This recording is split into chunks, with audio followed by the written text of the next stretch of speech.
Hello, how's it going? Well, not bad. Yes, that's it. It's cat sabotage. Can you hear me now? Yes. Okay.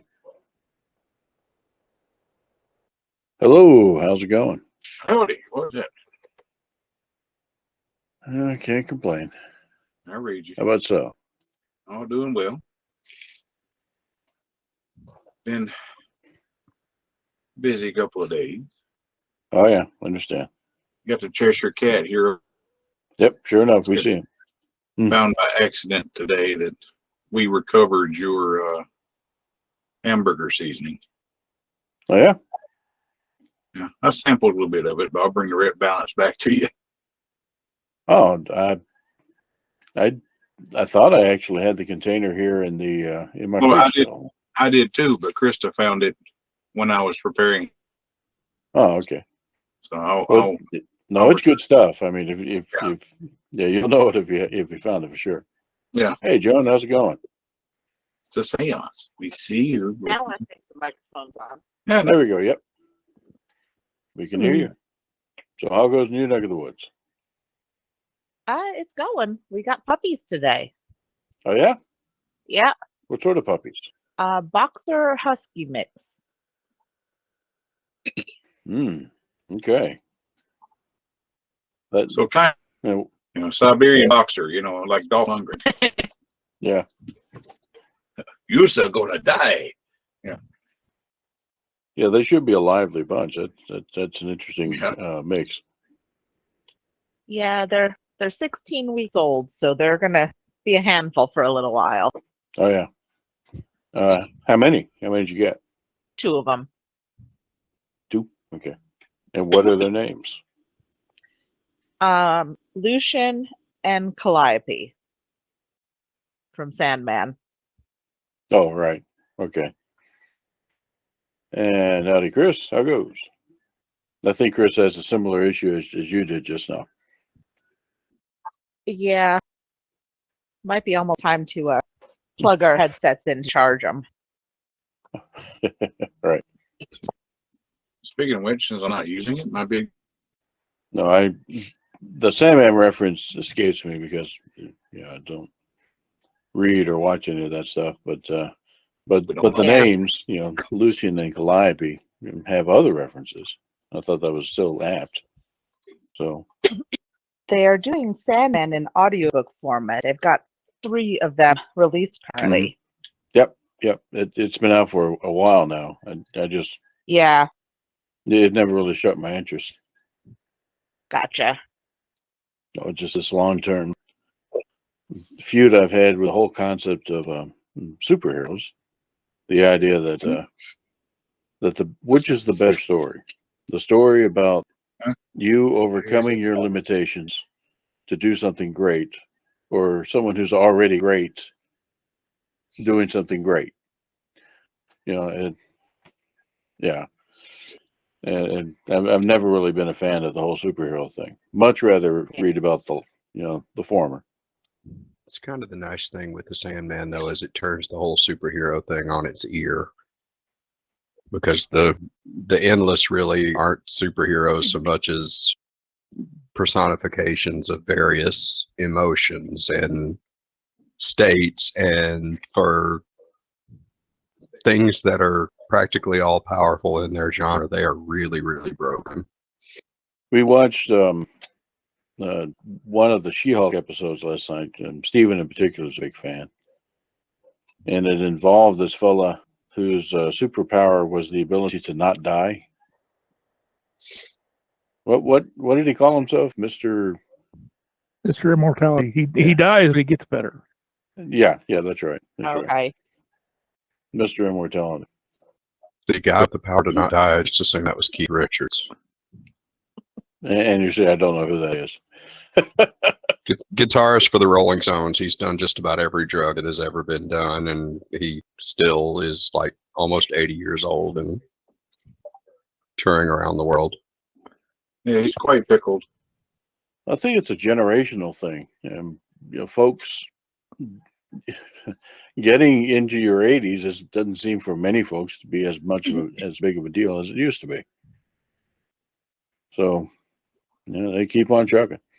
Of course, I think that survivor's bias. We're not seeing the stories of the people that don't get into their 80s or are not doing well in their 80s.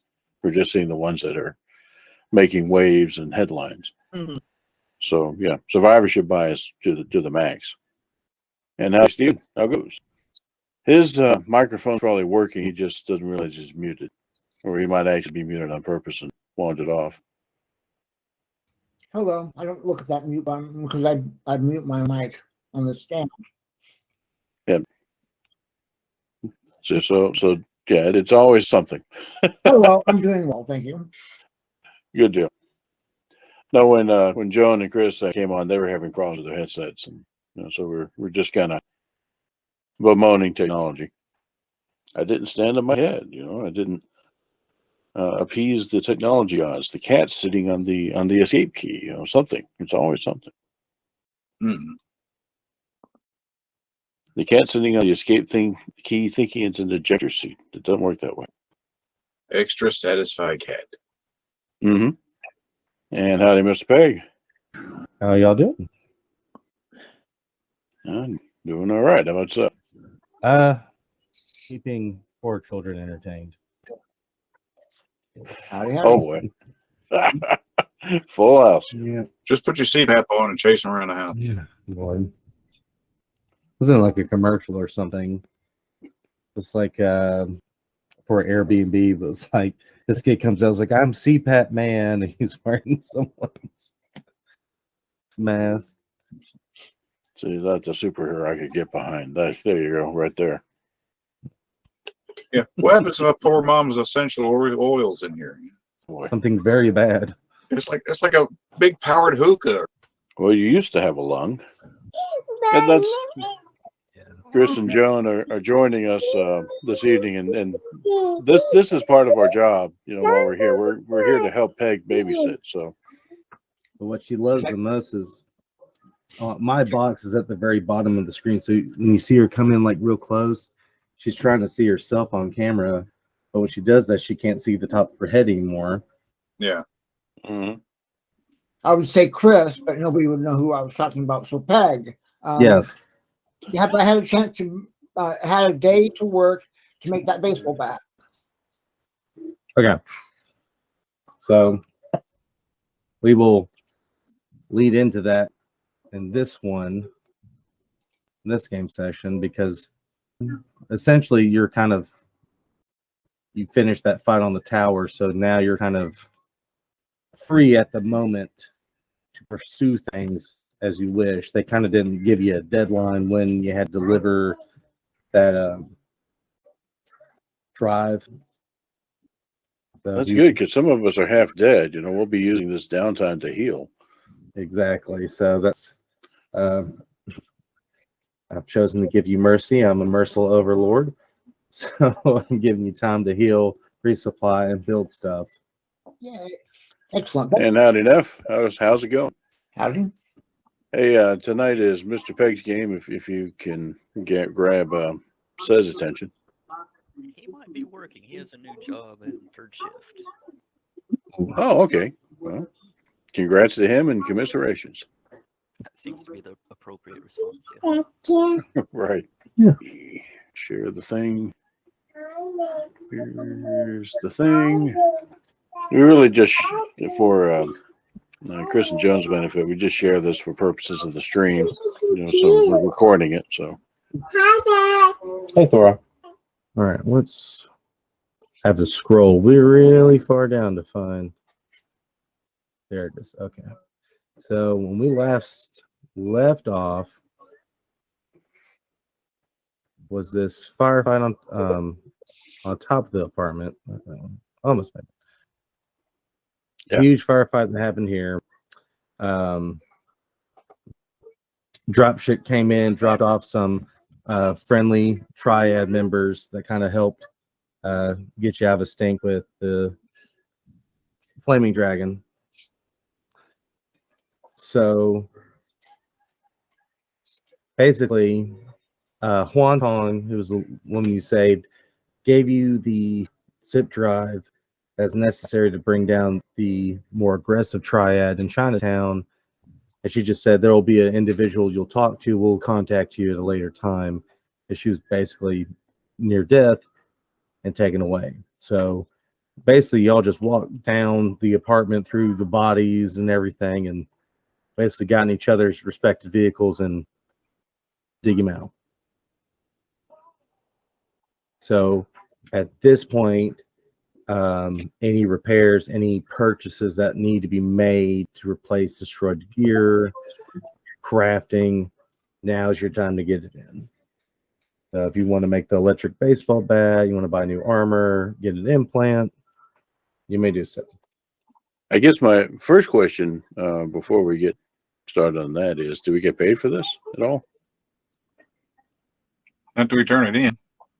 No, we remember we split up and did several missions with the idea that, you know, that would bring us greater fame and glory. So far, it's brought us pain. We'll see about the others, certainly, yeah. So the mission that Sid and Xander went on to get the limbs, that did pay out. The doctor was able to give y'all a pile of cash that essentially y'all got to count leaving Chinatown, which that'll be about 100,000 EB total that y'all can split amongst yourselves. Really, Xander's like, man, the guy paid us only 25,000 EB. Hands y'all the bag. It's crazy. I don't know. You know, y'all can split. I'm kind of worn out. You know. Aeonus is like, wait a minute. Why's your jacket more puffy than normal? You got shot a lot too. I see the dollars right there. Yeah. Well, my new inserts are green.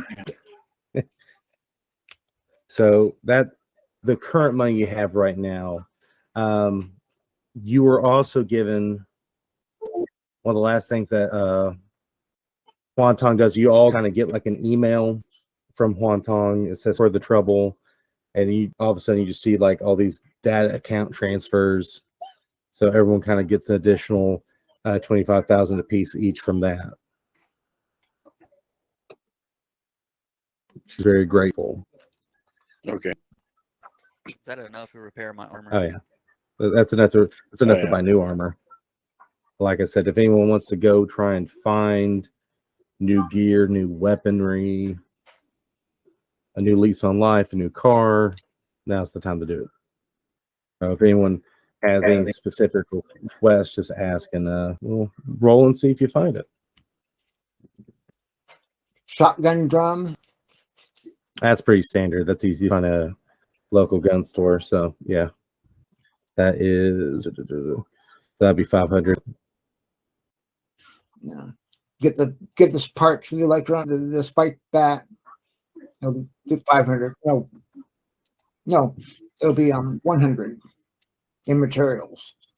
Now it'll take me a day to make that. Sounds good. Really haven't thought so much about equipment upgrades. Been too worried about not dying. So now you have the money. You can upgrade your lifestyle. You can upgrade all kinds of stuff, really. Mm-hmm. Yeah, I was gonna upgrade my lifestyle to I can't remember which, let me see what all written down. The next one up is a studio apartment. Yeah, that's right. A studio apartment, and I wanted to buy I bought a studio apartment. I wanted to buy a cargo container. Oh yeah, The first one, and use that as a workshop. yeah, that's easy. The containers, that's easy for you to find. Just in the business that you do, you know a guy that kind of goes, we'll just work out a deal, and kind of gets you one on the cheap. Excellent. Yeah, it doesn't have to be fully habitable or furnished. No, it's not. It's a rusted out thing they probably dredged off the bottom of the bay. Ooh, get the couch that was down there as well. You get used to the smell. Let's go make over it with various oils and fuels. Ozone. Oh, that's where the essential oils went. As far as anything else, I do know that Sparky wants the flying car that y'all wrecked back. Yeah, Okay. he feels that it's too important to just let be sent to the chop shop, destroyed. Have it up and running in a week. Why? I don't think the problem is the functional state of the vehicle. Looks around at the team. All right, everyone hold up your driver's licenses. Let's see what your accreditations are. Hire a pilot. Yeah. I don't at this point I don't think many pilots would be crazy enough to hang out with us. Particularly with the smackdowns that have been televised. I've heard about this guy named Murdoch. Oh boy. First name Matt, Yeah, that's it. Isn't he a lawyer? and a darn good one too. Chris, I'm going to do something to your character sheet for a second. Okay. So, for those that forgot, he picked up a flamethrower. Definitely did not forget. What was the total for the shenanigans last or yesterday in game? What's that? He said we had 25,000 for one item. I can't remember what the other. It was 100,000 split 7 ways, which is 14,000 ish. And then you each got your own. Then you each got your own individual 25K. That's good to know. Alrighty. All right, cool. Found some interesting stuff out about the flamethrower. It's basically an exotic shotgun that's counted as a heavy weapon. And if you shoot someone with it, they are now on fire. They take 4 damage after each round unless they take a full action to put it out. So, yes, use wisely. I have incendiary shotgun shells. Okay. Well, Cool. So just let me know if all y'all are ready to go, and we'll get going. Can I buy a healing potion? In the popular MMO of the time, yes, you can. I think it's called Elflines Online. So sure, we're playing fantasy in a cyberpunk setting. That's what that is. Alrighty, where's the club? There we go. All right, so after things kind of settle down and everyone's feeling more comfortable after the showdown in Chinatown, everyone kind of gets a call from Max, meet me at the club. And he's kind of his same kind of ecstatic self, but a little bit more dour. He's not as fist pumping as usual. And when everyone, gets there, he goes, "Friends, my friends, it's glad to see you again. So I have good news, I have bad news. What news do you want first?" Bad news. Bad news. So that triad group you tangled with in Chinatown is pissed, and they have brought outside sources to contend with you. They are known as the Gang Twins. Not much is known about them. They are as close to cyborg psychos as possible. I'll get it out very fast, these two. And be on the lookout. I'd hate to lose my number 1 team. But hopefully, when you get rid of that zip drive, maybe they'll go away. We shall see. Nobody else has.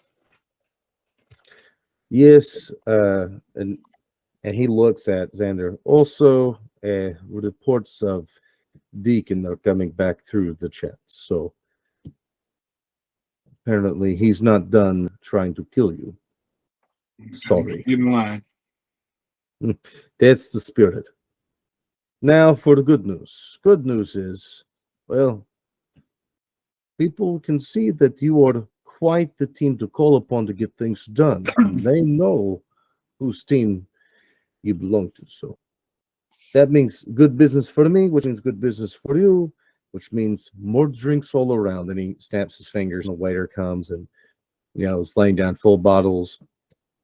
He's like, drink, my friends. You have brought this wealth and glory to us. And he downs half a bottle and goes, okay, enough of celebrations. We must get back to why I called you here. So, sit on that zip drive, keep it safe. I don't want it.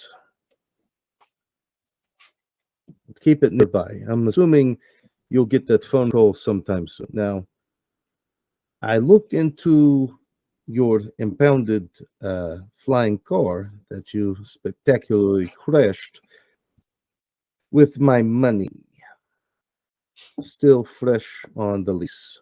So, if you want it back, I know where you can find it. Other than that, we have a few jobs here and there you can do. And he kind of pushes back out those two folders he had that were 3 the last time. And goes, just something there, right there if you want it. Or you can do something a little more dangerous.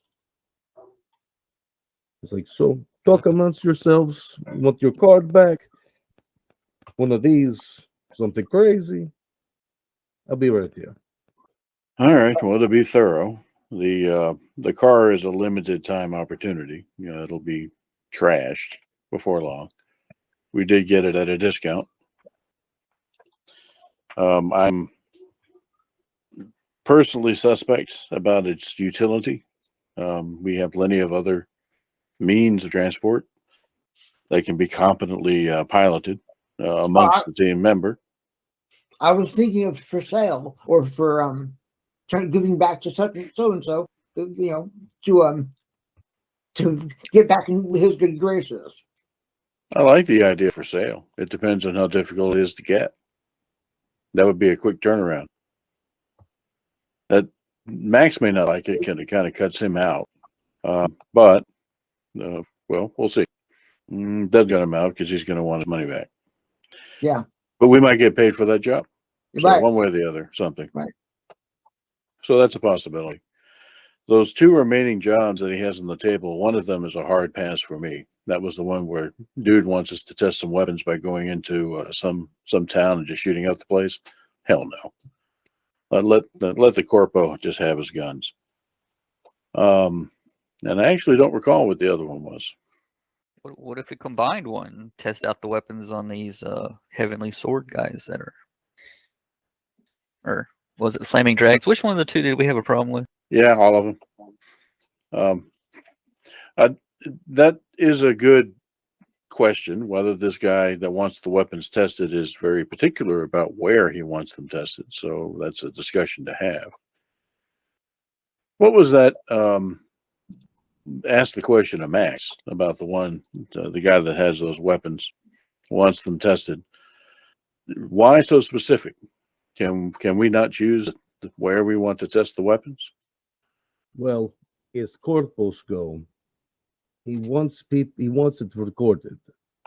He wants people to see the effectiveness of his weapons in a combat situation. We can do that, but we don't necessarily need to go to a place of his choosing to do that. We have our own guy.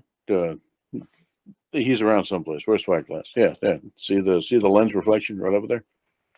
That can do the recording. He's good at that. No, that is who I would choose to begin with. None of his people need to be involved in this, only ours.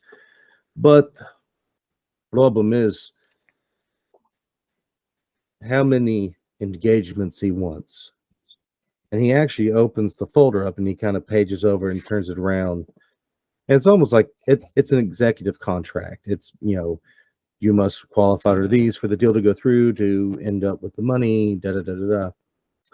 And he goes, if you look here, it looks like he wants a combat zone around here on the streets, a local street gang. He moves it over. Then here, he wants a actual known gang, it seems, you come in contact with. He slides it over. This one, he wants you to go out into the wastelands and pick a fight with some nomads, specifically Wraiths. He kind of puts the papers back together and closes it and goes, it is very interesting. I have the feeling that given enough time, we're going to have picked fights with all of these people. Does he care if it takes I don't know, a few weeks, months? Why pick a fight when eventually we're going to have to fight the Wraith anyway for something else that we do? And he looks at you and says, no, there is no time frame. He just wants these incidents videotaped and given to him. And when he has all 3 tapes, payment will be doled out. Okay, great. Then that might work. The problem is these weapons, if they actually had to be worth a damn, because we're literally putting our lives on the. Does the entire team have to be using these weapons? I can almost hear Xander frowning at that. When you say that, when you say that, Max actually kind of laughs and goes, no, we only need to have people that know how to handle these using this. Okay. It seems that we will be given rifles and pistols to test out. So Okay. He see him just kind of shrug his shoulders and goes, it is very strange. Okay. You keep saying that. You keep saying that word. I'm not sure it means what you think it means, or maybe it does. Why do you keep saying it? Well, this is not the first time this manufacturer has tried to have Netrunner teams try out his equipment. The problem is that I've never really heard of these teams accomplishing what he wants. Either A, the weaponry is shit and won't work. B, they picked a bigger fight than they thought they could handle. Or C, he backstabbed them. Oh God. Yeah, I'm still hard pass on this one. And Max doesn't seem even mad. He just kind of folds it and just puts it aside and says, hey, keep that one until you change your mind. It's their own Sure. table. Now, what was this last one? It slipped my mind. He said, yes, it is almost like scavenger hunt. And Oh, right. some collector called Wardle,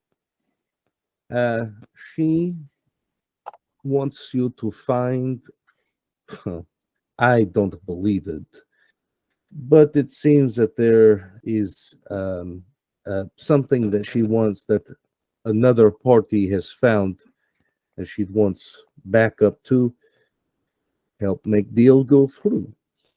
This was the natural coffee, was it? Yes. Yeah, that's something worth writing for. Okay. Luckily. Wow. Seriously? You should just take the average, man. 2 6s. Just take the average. You know You're what's only going supposed to to take the average whenever you're creating the character. Oh, shoot. Okay, well, Mm-hmm. there you go. Well. As I hear Jane over there kind of grunting and snarling at us. Wait, what? What happened? Okay. So, okay, yeah, that one sounds interesting. So what's the catch? What are the details on that? You seem kind of look through, and it's actually kind of a small file, and he kind of closes it and just sets it down and goes, well, effectively, a group has possession of this artifact. Wardle, who's offering the job, wants us to go make sure that it's legit, arrange meeting, and help ensure the deal is good. Cash for the coffee. So, reconnaissance. How are we going to verify that the product is legit? Well, I if would know I'm- the difference, I'll be honest, between real coffee and not. Well, all I can say is that you may have to convince her to come with you. She might have tools or something that can tell you if it's legitimate. Goody. Okay. Well, so an escort and reconnaissance. And if we go south, we don't get paid unless she gets out alive. Yes. Okay. Got it. And then what about the air car idea that Sparky has? Could Mac supply us with a pilot? I'm not. Let's just don't go there with pilot, huh? I like the idea of fixing it up and selling it at a profit because we got it at a really great sweet deal price. If we can do that, then Never mind. My brain was someplace else. I was thinking you needed a pilot to get it out. We need a driver and a truck. yeah, that, and we can rent that. You're right. But if we can, if Sparky can indeed get it back functional, so it doesn't crash again, with non-intentionally, then maybe we get paid. You get your money back. We get our money. That was a whole big job that we didn't get anything for. So as you say that, Max kind of, well, I have heard that it is held in an impound parking garage. It is still functional.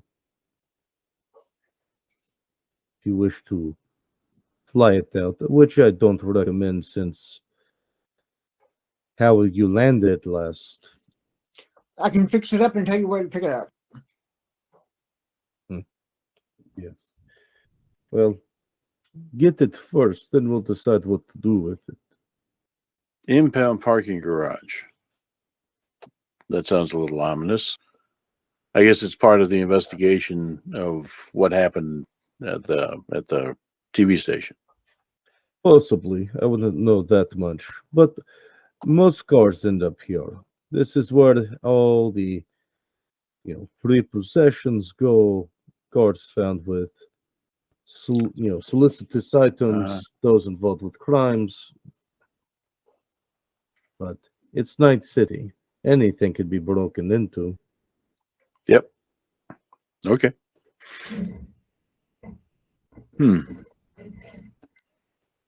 So what do y'all think? We've got a couple of good prospects. I should say one good prospect, the car actually, I think. A decent prospect, our escort, Our Lady of Coffee, and a really kind of smells bad prospect. This arms dealer guy. All of them pay. Yeah, but you got to survive to get the money, so that's the trick, and not lose Max's deposit. Mm-hmm. That's also a trick. Yep, no deposit, no return. That's it. So, any preference? Kind of looking around at folks.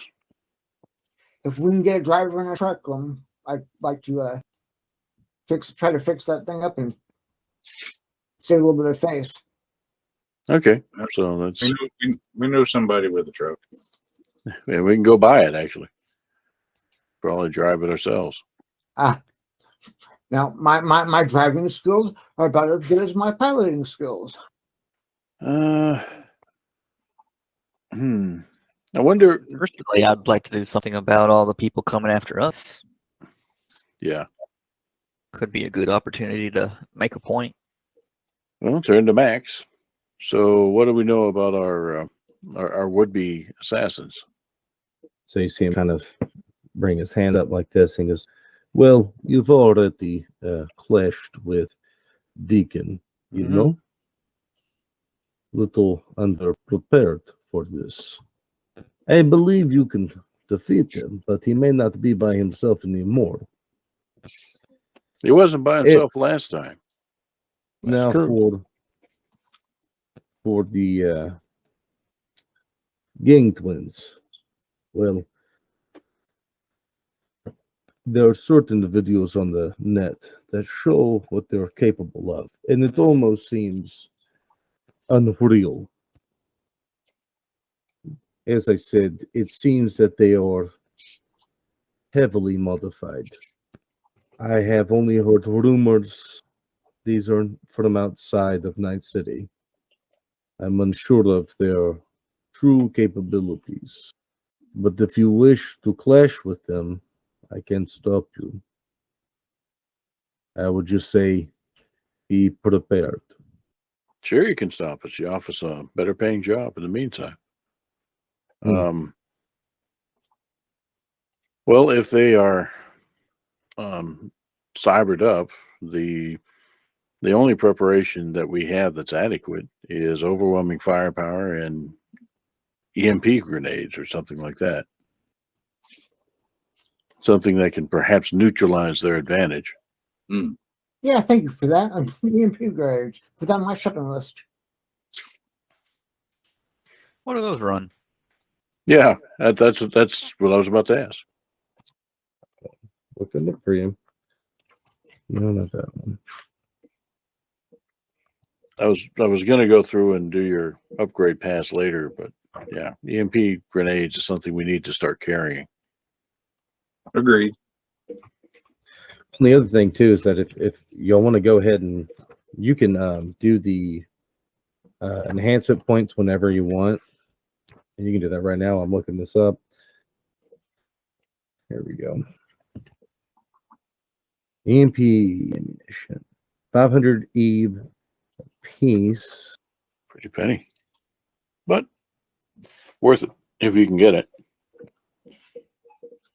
Max knows a guy. Oh wow! Have to beat a 15 cyber tech check. If they fail, they lose 2 pieces of cyberware at my disposal. Anything electronic they're carrying becomes inoperable for 1 minute. Cyber limbs are rendered inoperable.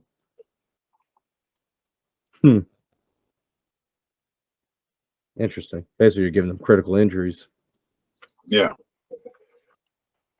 All right. Well, I'm definitely going to pick some up. I think it's definitely something we need to have in our disposal. Max will go. Why are we? Pardon? Max was saying buy a grenade launcher while you're at it. Yeah. Are they launchable is my question. Yeah. Yes, they are. Very good. You can buy them as handheld throwable or as a launchable variant. I remember when my mother used to send me to school with Lunchables. They were great for a snack. They sure were. Man, the little pizza ones, those are the best. No, we're talking about bologna and crackers. Underbarrel grenade launcher for my shotgun.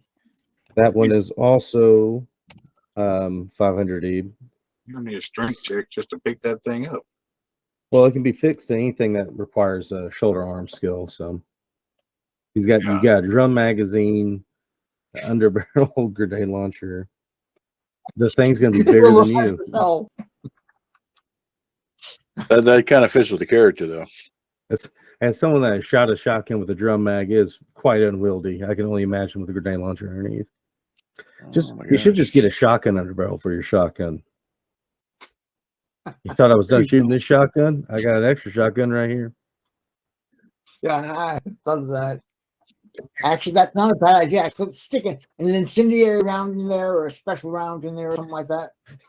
When you go to breach a door, you use the underbarrel one. I don't want to use the good one. Hey, Have choices. I got given a cap and ball 10 gauge shotgun today. It's 100 years old, My Wow. God. at least 90. Yeah. So it's Cap and kind of ball. rough, but so it's I doubt it's been fired in 80 of those years, but I doubt. So take percussion caps or black powder. I don't know. It looks like flintlock hammers on it. I'll have to sneak it in the shop, let you see it. Yeah. Oh, yeah. That would definitely be fun. I thought about you when it was handed to me. I'm looking for a 10 gauge. Single barrel, called the kneecapper. This is a double. Oh, even better. Okay. So if there's any other items y'all want to try and find, I can. I looked up my smart glasses. Okay. By the time you do all the modifications, they're 3,000 Eurobucks. I already spent it. It's in the chat there. Cool. Low light and Lost you Yeah. there, Chris. I see what he's saying. It was a low light addition to it, so you can see in the dark. yeah. It also, like I said, it does all three. So it switches from UV to, for regular sunglasses, and it'll do low light and it'll do thermal for fog. You show up with that and Sparky sees them and mutters something, goes off. Comes back with it. Okay. Tries to see what mode they're in. So if night vision turns on the lights real quick. Yeah, they're chrome. I'll be back. Yeah. What'd they cost? $3,000. Billions and billions. I do need to figure out how to spend the advancement points. Let me look that up. It's Yeah, 'cause that's expensive. Yeah. Well, I mean, I've got them. I need to use them. But like I said, a regular Cyber Eye has 3 slots, but since this is an external, you just put it on. It only has 2. And you don't lose the humanity. Exactly. Oh, come and to that on. point, big roller there, big roller. So let's see. The improvement points thing in the red book was not where they said it was. It was page 411. Is the table for what it costs. No, the 411. I see. Yeah, it's the 411. That's right. And it gets expensive real fast. Oh yeah. So you'll probably just end up saving them up. No, drop Yeah. the bacon. What was the total for the improvement points? I know I asked last week as well. We have a total of So- 240 for all of the games we've done so far. Yeah. So y'all got quite a bank. Now, did you use any to increase your driving that one game or? Yeah, I'm gonna go ahead and say I did. I raised it 1 point, and that cost Bucks, no. Jesus Christ. Did you do it again? Big money, no whammies. Oh, whammy. What the hell, man? So our medtech's going cyber psycho on us as we watch. Kiss. Oh, I have a map for this. Hold on. What did you for that? What did you get? I'm curious. You got the neural That's a thing. chipware socket. Oh God. Everybody's got You just got a faulty one. It like sparks when you. You have to Sort of have a rocket. neural link to get a chipware socket. So that, and then a chipware socket. Then there's humanity cost whenever you put in the chipware. Yep. This is Cyber Cthulhu. Jane got the chipware socket from the morgue. It used to be on a murderer. Yeah, it's haunted. That's what it is. No, I'll make it even funnier. Oh no. Humanity's down to 64. Ooh, you're getting there. Jane wakes up in a mysterious place she's never been before. You scroll down, you'll see what I'm talking about. Bloody. This isn't my clinic. I've never been here before.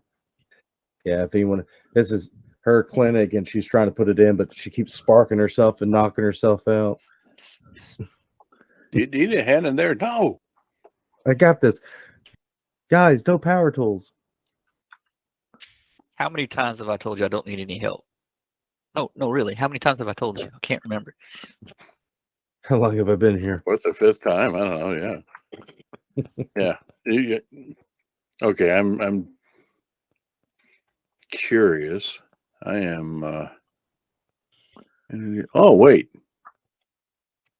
Oh, so that's actually. How did you roll humanity loss? That's humanity loss. I have no intention of getting any cyberware because I'm a rocker boy. When you put in the cyberware, it's an option to roll. Oh, the- okay. For it to roll I for get you. And Well, there's your problem. You let the game decide. My God. Yeah. should I say I roll 2? Or should I let the game do it? Yeah. The game is like, no, yeah. Yeah. You go ahead and let me roll. My God. Oh boy. Anyone else want cyberware while we're making these awesome rolls? No. I'm going to do something right here, just to. Ooh, can afford a helicopter. How do I put a camera on my shotgun and link it to my eye? What is that called? So that would technically Okay, be That's a- called disorienting. Yeah. What are you doing? it's basically a smart gun link. Smart gun. Thank You need to start with a neural link. Mhm. That's 500 EB. I'm looking And neural. 2d6. That's just my eye. Well, these are the necessary things to make this thing work Ah, for your eye. You have to get a neural link, a subdermal grip, and then the link to that specific weapon. So when you use it, it links up. So you have 2 humanity rolls for each of those pieces of equipment, and then you just buy the smart link. Hell, we don't have to go on a mission. I'm just looking forward to these humanity rolls. I mean, hell, that's the thing. Let's see what happens. Go for it. Roll them. It's not actually a cyber eye option at all for the link. That's true. There is a cyber eye option that's targeting scope, that's what we're looking plus for. 1 check when making an aim shot. That's what trading is for. Thank you, sir. That requires a cyber eye, and that's 500 EB. Can be done in a clinic, and it's 1d6 humanity cost. I am not doing another thing, but I want to try something here. Okay, hang on. Let's see what you got. See, he didn't. Yeah, Yeah, he didn't let the character sheet did it. He didn't trust the character sheet. But it still rolled a bit above average. So yeah, it's the game's I'm like going to wait, hit the character sheet one more time just to see if it's because bugged or something. this character sheet has been a little wonky for us. Yeah, go for it. Let's see. I'll say. No, I see that one it's better. just bad luck. Oh man, yep. I'm looking for something. What am I looking for? It's definitely not cyberware. So one day, Sparky comes into the clinic, and he's just laying there like, okay, I'm excited. And he looks up, and there's Jane just all discombobulated over him. Don't worry, done this 1,000 times. Oh, you had the electric screwdriver. It's fucked. Just don't move before I now do all the cyberware upgrades you want. Let net runners be net runners. That's what I say. Mm. Subdermal grip is a cyber arm option. You can do it as the only piece of cyberware in a meat arm. Mm. Definitely the safer way of doing it. Mm-hmm. I don't think I want to take my multi-tool out. Oh, there we go. As I say, for 3D, you can actually get a auto tune implant in your throat if you wanted. You sing like all the Oak Ridge boys at once. Honestly, this is how the party dies. It just dies of cyberpsychosis. Yeah. Mm-hmm. Well, it dies when the doctor gets sick. All of a sudden, 3D dies sounding like Phil Collins. I told you, man, I am not getting any more. Besides, it's the rocker boy stuff. All of it's based on empathy. Mm-hmm. So yeah, can't touch You it. gotta have that humanity. That's it. So for your weaponry, Max knows where you can get that for pretty easily without anyone really turning a head towards you. And he tells you that there is a gun store nearby. Guy runs it. It's a friend, a procurer of items like he is. He says, anything you want to go see him, told you I sent you.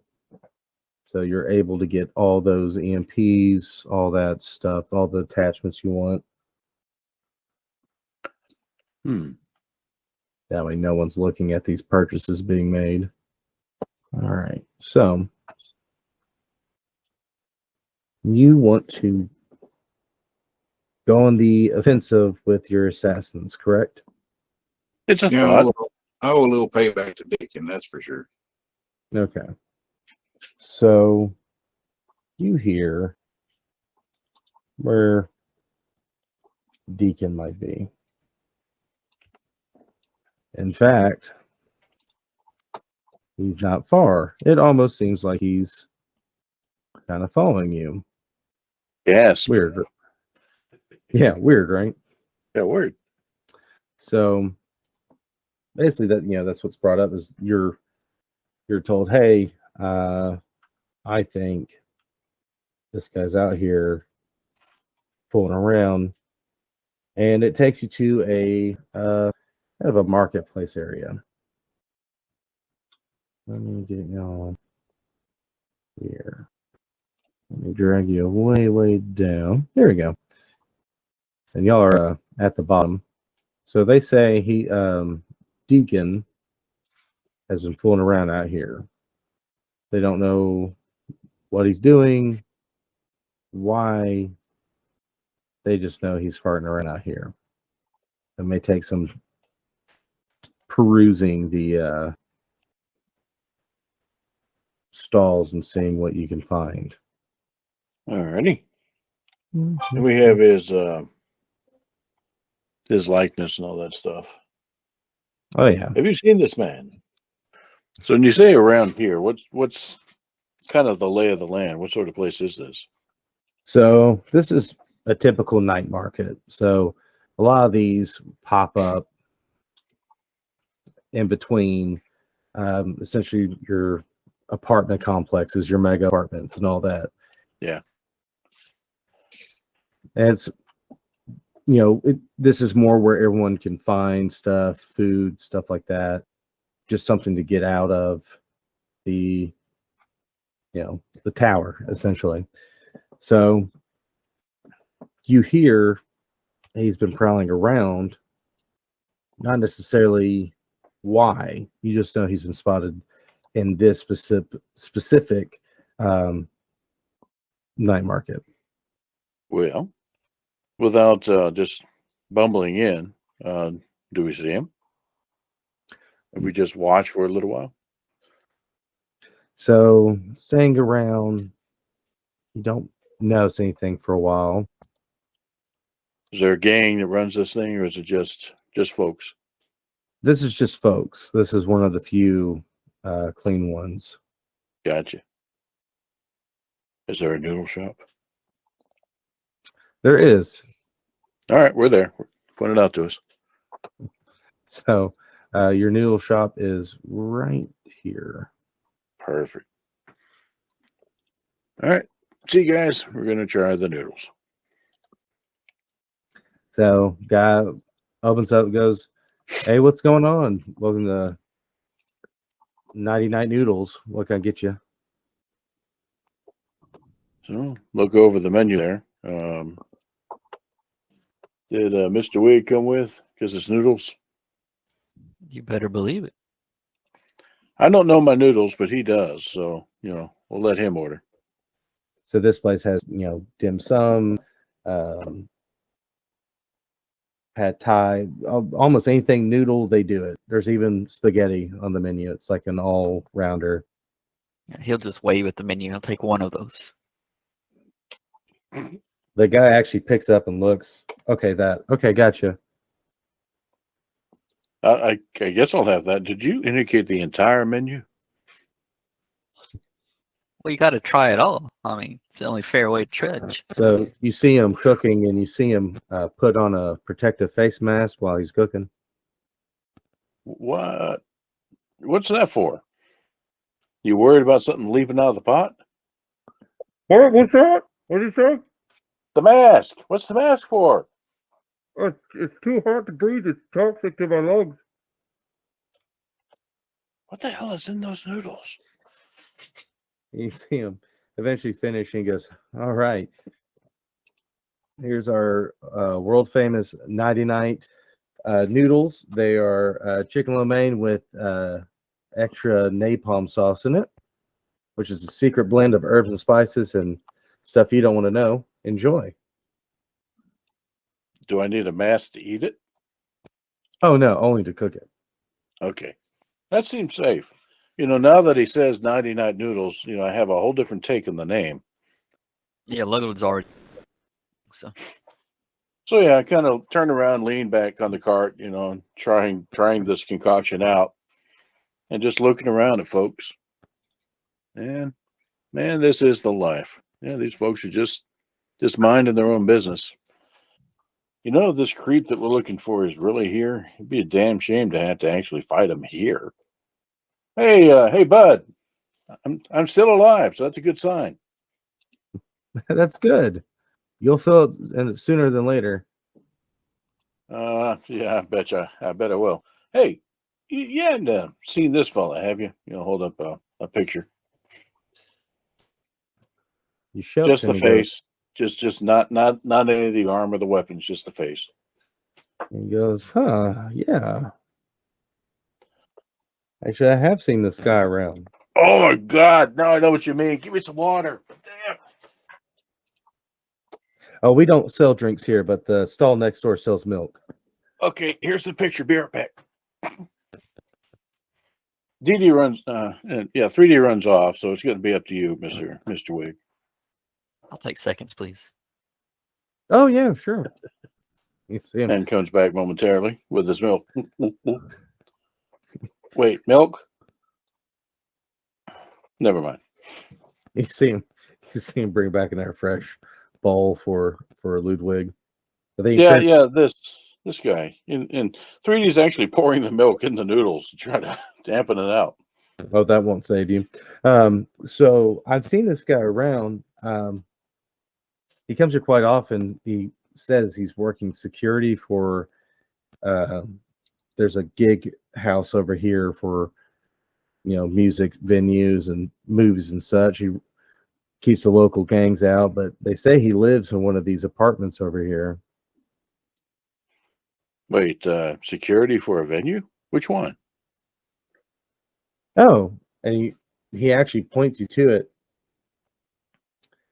And he says it just kind of popped up. It's they revitalized it. They call it the Chinese Theater because it was in this old theater or something. I don't know. You don't say.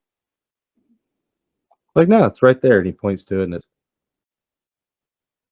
one of the entrances is right here. It's like that's how I see him when he comes out and goes in. And have you actually seen any of the gigs in there? Any good? I've heard them. They're all right. I mean, they're just starting out. Interesting. There might be one way to get his attention. Look over at Mr. Wig. Go in there and throw a concert. Might as well check it out. He sets down his empty bowl, tells the proprietor, "It's pretty good, little bland, but you're getting there." I knew I didn't add enough garlic to it. No. It's fine. Tongue still blaze. Fire. And go back over to the group. I like the noodle part. It's just, the toxic waste part that didn't really agree with me. So explain it to everybody else. So apparently our boy is doing covering as security here at this new place over here. Who knows what that story is, but I want to go in there and check it out and see if there is some way to, if he's in there, or perhaps a way to get his attention by, performing. That means don't stay out here, please. Yeah. Sanders like, I just can't help myself. I know. All right, so we'll go to the Chinese theater. Okay. So, like the guy said before, it's just named that after an old theater because it is an old theater. Very inventive, you would say. And it is space. Oh, yeah, I got to bring you to it. So I'll show you how spacious it is. It's huge. It's better than what you've seen so far because they have all the equipment, have all the lights, acoustics. The last gig you worked was outside and you nearly got mugged on stage. Oh, I remember. Sweet. Look at this place. Nice. Mm-hmm. So, oh yeah, let me bring you out here. Anything ongoing? Or are they getting set up? I don't know what time of day it is. So right now it's kind of quiet actually. You're not when you come in there, I should probably put you on the map, shouldn't I? No, we're good. We're just marveling at the theater here. So it's actually kind of quiet. Yeah, we're not there yet. Yeah, people. Yeah, exactly. Yeah, some people are leaving. It's almost like they just had a gig. Oh, will you check this shit out? My God. Fancy smancy. Yeah, you don't even stick to the floor in here. But yeah, that's exactly what you feel. It's like, wow, this almost seems like it's the big leagues, like someone's trying to make this something name worthy. Be almost ashamed to get this place shot up. Hello. You actually marvel at the acoustics when you say hello. Wow. Listen to that. Or not. There's no reverb. So when you say that, actually, a gentleman actually kind of leans over that railing, goes, "Oh, hold on." He comes down. I'm sorry. You just missed the show. I'm sorry. How can I help you? Well, who was showing? Who was playing for you? Some kid. He wants to be a DJ like old times. The big mouse on his head? No. He likes one particular artist. So he wants to mimic the name. He calls himself Thrillix. Okay. So is that your shtick, kind of retro artists, or you just anybody. Retro, new, anyone that wants to play. If people want to pay tickets for it. All right, play Songbird, see if he goes to sleep. I hand him my card. And he texts and goes, "Oh, I've heard about you." Like, well, this is definitely a step up from what you've normally played in establishments. This is, Sir, you have a roof. Hey, we're in open air dining. As I said, this is probably definitely different than what you're used to. You'll probably sound amazing in here. I really like the vibe, and the reverb is just smooth. Yeah. Well, the best part is we don't have any troublemakers come in here and crash it, which I've heard you've had issue with. We kind of take. Yeah. I tried to bring a few of those around with me. He said we kind of take pride in our security around here. We have top-notch people out here. Top-notch people. Great. Yep. I'd love to meet them. Yep. Top men. Men. Yeah, I am. I'm super interested. We were just trying the noodle place outside, and oh yes, 99. Yeah. Oh, my mouth is still burning, but Mr. Wig loves it, so can't be that bad. Well, that's good. It's good to hear. Glad you like it. So what's your next available slot, and what are your rates? What's the gig deal and all that good stuff? Let's talk contract. Oh, yes. Absolutely. He's actually kind of taken aback. He goes, so typically, we have a hiring fee. We pay you a fee to come out and play because, all that. And you also get a percentage of ticket sales. If we sell out, you get a percentage of that, as long as a bonus. And of course, everything else is for us, for security, providing the venue and everything. So, he goes, typically, as of right now, just, when we have starting out artists, they're low, mid-tier, so on and so forth. If it's a really big, well-known person, it's definitely more expensive to get them in here. So we definitely like artists like yourself that are coming out and are popular, because it really brings people in because they want to see the new stuff. So you're probably looking easily at $30K for a one night's gig. Good night. Good night. Strokes his chin. Well, I'll give it a shot. I'll try it out. Like I say, I really love the place. Want to support what you're doing here. You got good people outside, and I'd like to see good people inside. You did have a good point, though, about the problems you've had at your other gigs. What's security like here? So he looks at you and goes, "Oh, you must be the manager. It's top notch."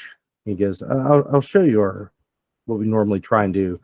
He wants to give you a tour. He goes, we have a green room, of course, in the back, and we have backup sound designers and stuff like that. But we have really one main egress. So, don't let that alarm you. We have quite the capable people to take care of this. We have people in suits and out here, very professional looking. Anyone in the crowd gets unruly or, more rowdy than normal, they pull them out. They're very kind and nice. No, no punching or anything. That's only if they become violent. It says it's not typical. It's typical for a crowd to come up near the stage and dance and everything. We don't mind that. We just don't want people getting shanked in the crowds. And then we have it's like, oh yeah, these kids, how they are. And then we have our main head of security, and he's in charge of the main entrance, and he does a bang up job. He's kept a lot of ne'er-do-wells out. Bang up. Bang up guy. Well, good deal. Good deal. Well, I'd be delighted to meet the crew sometime. Oh, absolutely. And if you ever book a job here, you'll definitely be introduced to everyone, so you'd know them by name, be familiar with them. Very good. All right. Well, let's my manager here, Mr. Wig, and I let us discuss it, and we'll be in touch. No, yeah, absolutely. And after we walk out there, 3D can't help but snicker a little bit. I don't know if that's a promotion or a demotion for you. A side gig. Everybody needs a hobby, right? So yeah, go back and report. Problem is that we probably don't want to let it go to the actual event because it's going to be full of people. He is going to have henchmen, people in suits there in front of the stage. So, yeah. And besides, once he sees, it's me, he's going to make preparations. He's going to get set up for it. Not necessarily the best option is to, by the way, I actually do want to play this joint, but I don't want to do it with him there. So what do y'all think? You can lure him out, ice him, and then you can play the encore. I don't know, man. He's going to be right there at the door, like you say. That might be a possibility for you to get him outside, but then you're getting him out of here in the street market with all these people. A lot of collateral damage possibility here. But all that is to say is, yeah, we can definitely arrange a time and place to meet him. That won't be a problem. Yeah. And he might actually try to take me out before the gig even starts, like backstage or something. So, but I wasn't his target. You were. but he might decide that he needs to take me out for other reasons. What about our new friend, Mr. Neon here? You know, let Alonzo go in there. He could probably Yeah, he's never. Well, maybe Neon could. he could get backstage with you. Alonzo might be able to wait for him to finish a gig and figure out where he goes after that. What do you think? You down with that? He says he could do it. Yeah, you're probably the only one of this bunch that could, because he knows the rest of our faces. That gives us a little bit of time. So tell you what, why don't we, Mr. Wig and I could go in there and sign the contract and get things rolling. But in the meantime, that doesn't mean that we're playing tonight. It's probably going to be a few days. So we can go ahead and continue this reconnaissance and see what other options present themselves. And Jane's idea is excellent. Just let Alonzo tail the fella. Warning to Alonzo, this guy's the real deal. He's serious. So be careful. All right, Mr. Wig, shall we negotiate further? Yeah, I think we can get you a better deal. Yeah, I let Mr. Wig do it because, yeah, he knows what he's doing. I just like playing the music. All right. So go back in there. And I was still where he was, kind of like waiting on you to return. Like, oh, that was longer than I thought. I was getting worried. No, you shouldn't be worried about it. This is a great place, great opportunity. But Mr. Wig has some comments. And he goes, oh, okay. He kind of leans his ear in. Oh, And you try to work out the deal. You know? you pass that even with the negative one. This is what you do. So, there's kind of a back and forth, and the guy's like, you know what? Yeah, that's fine. That's fine. I understand. We can give You're a a little known bit more. attraction. Yeah, people have heard you and would probably be interested to see if anything was actually going to occur at one of your concerts and just listen to the music. So yeah, that's fine. Well, we can bring it to where he like 45K. Yeah, I'm not going to give him a hard time because I just want to make the deal. So. The art of the steal. So yeah, so you easily do that. What about cross promotion? I mean, how do we get word out there? Oh, Who all do you work with? it's like I actually have a dedicated staff to getting word out, advertisement, social media, all that good stuff, and they get it out there. So trust me, if you're as popular as you say you are, this theater will be packed. Well, good. Looking forward to that. Yeah. So I mean, you want to go ahead and book it? We'll book it, and we'll have a meeting. Say we'll book it 3 days from now. We'll have a formal meeting with all of our staff. You get used to everyone and do a couple of rehearsals, and bam, it's out there. All right, sounds good. Sounds good. He signs on the dotted line after Mr. Wig takes a good long look at the document. And okay, we got it all set. Oh wow. Yeah. That's my document look. Yeah, he's looking at us like, yeah. It's like I'm gonna get a notary on this. A notary what? Lud is a notary, so I mean, he just pulls out his own seal. And, Exactly. You pull out your own seal and just stamp it. It's like, good enough. So yeah, you have you now have a concert coming up. So after that, the gentleman goes, okay, so I'm going to go ahead and contact my head of security, just let him know that we're going to have a show coming up. Me and him may have our own meeting, just talk, lay down some groundwork, and we'll see you for the first meeting tomorrow. Sounds great. Yeah, I'll be here. All right, perfect. Thank you.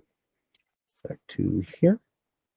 Okay. Make sure there's no red M&Ms in the green room. He thinks they're hot for some reason. I know they're the same, but just between me and you, make him happy.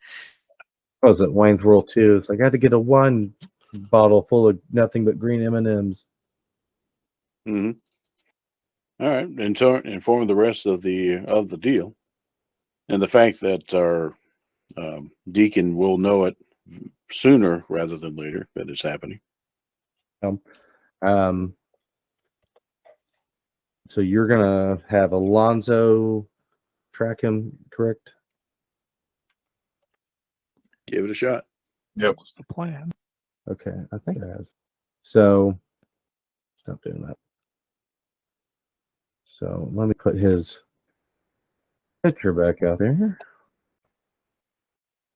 I still got. There you go. There you go. So this is what Deacon looks like. Everyday looking guy. Mm-hmm.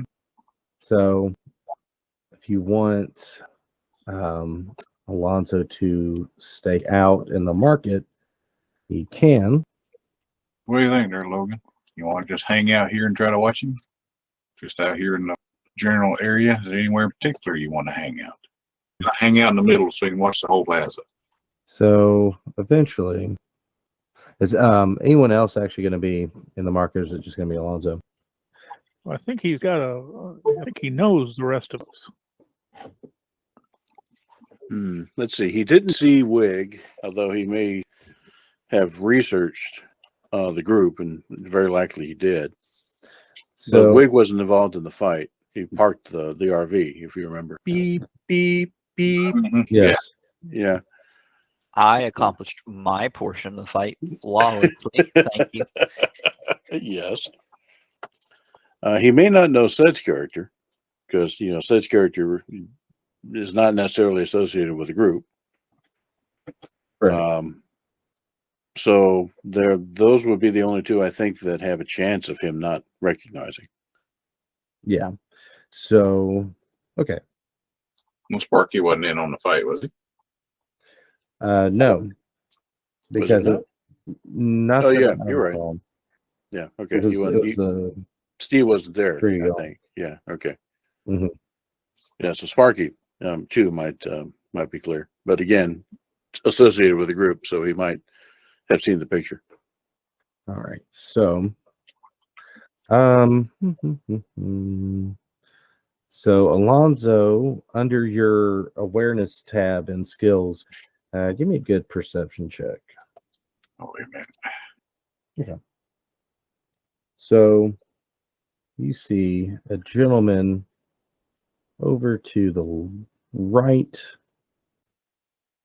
of the map of the market, and he kind of seems to be on some steps.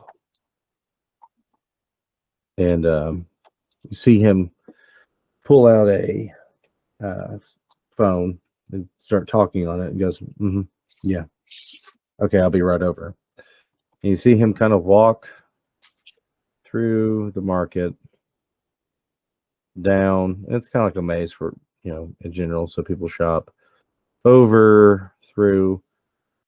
Actually stops by the noodle shop because I'll take he goes through one of the options and says, give me the 9-night special. Guy makes it and goes, "Oh, hey Deacon, how's it going?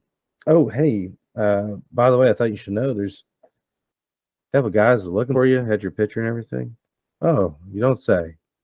Huh. Funny that. Well, thanks for the heads up." Leaves his money and takes a bowl and he goes inside the venue. And so, Alonzo, you witness all of that, and you even hear that exchange. That means he's got wind of us and looking for him. So what do? You report that in? He says he'll report that in to everybody else. Okay. So, there you go. You have found him, and he now knows you're looking for him. And you know he's inside the venue right now. I'll let you call it, D. You want to go on after him now? Where it's not associated with your concert? I think he'd be on guard right now. Well, he's probably on guard most of the time. He's pretty good. Yeah. I'm not fearful of it being associated with the concert. What I'm fearful of is getting people involved that had no business being involved. Well, I say this. If I was inside watching the concert, I'd draw him out. Yeah, but we're going to have another opportunity at the rehearsal tomorrow. Yeah, actually go in there and meet him.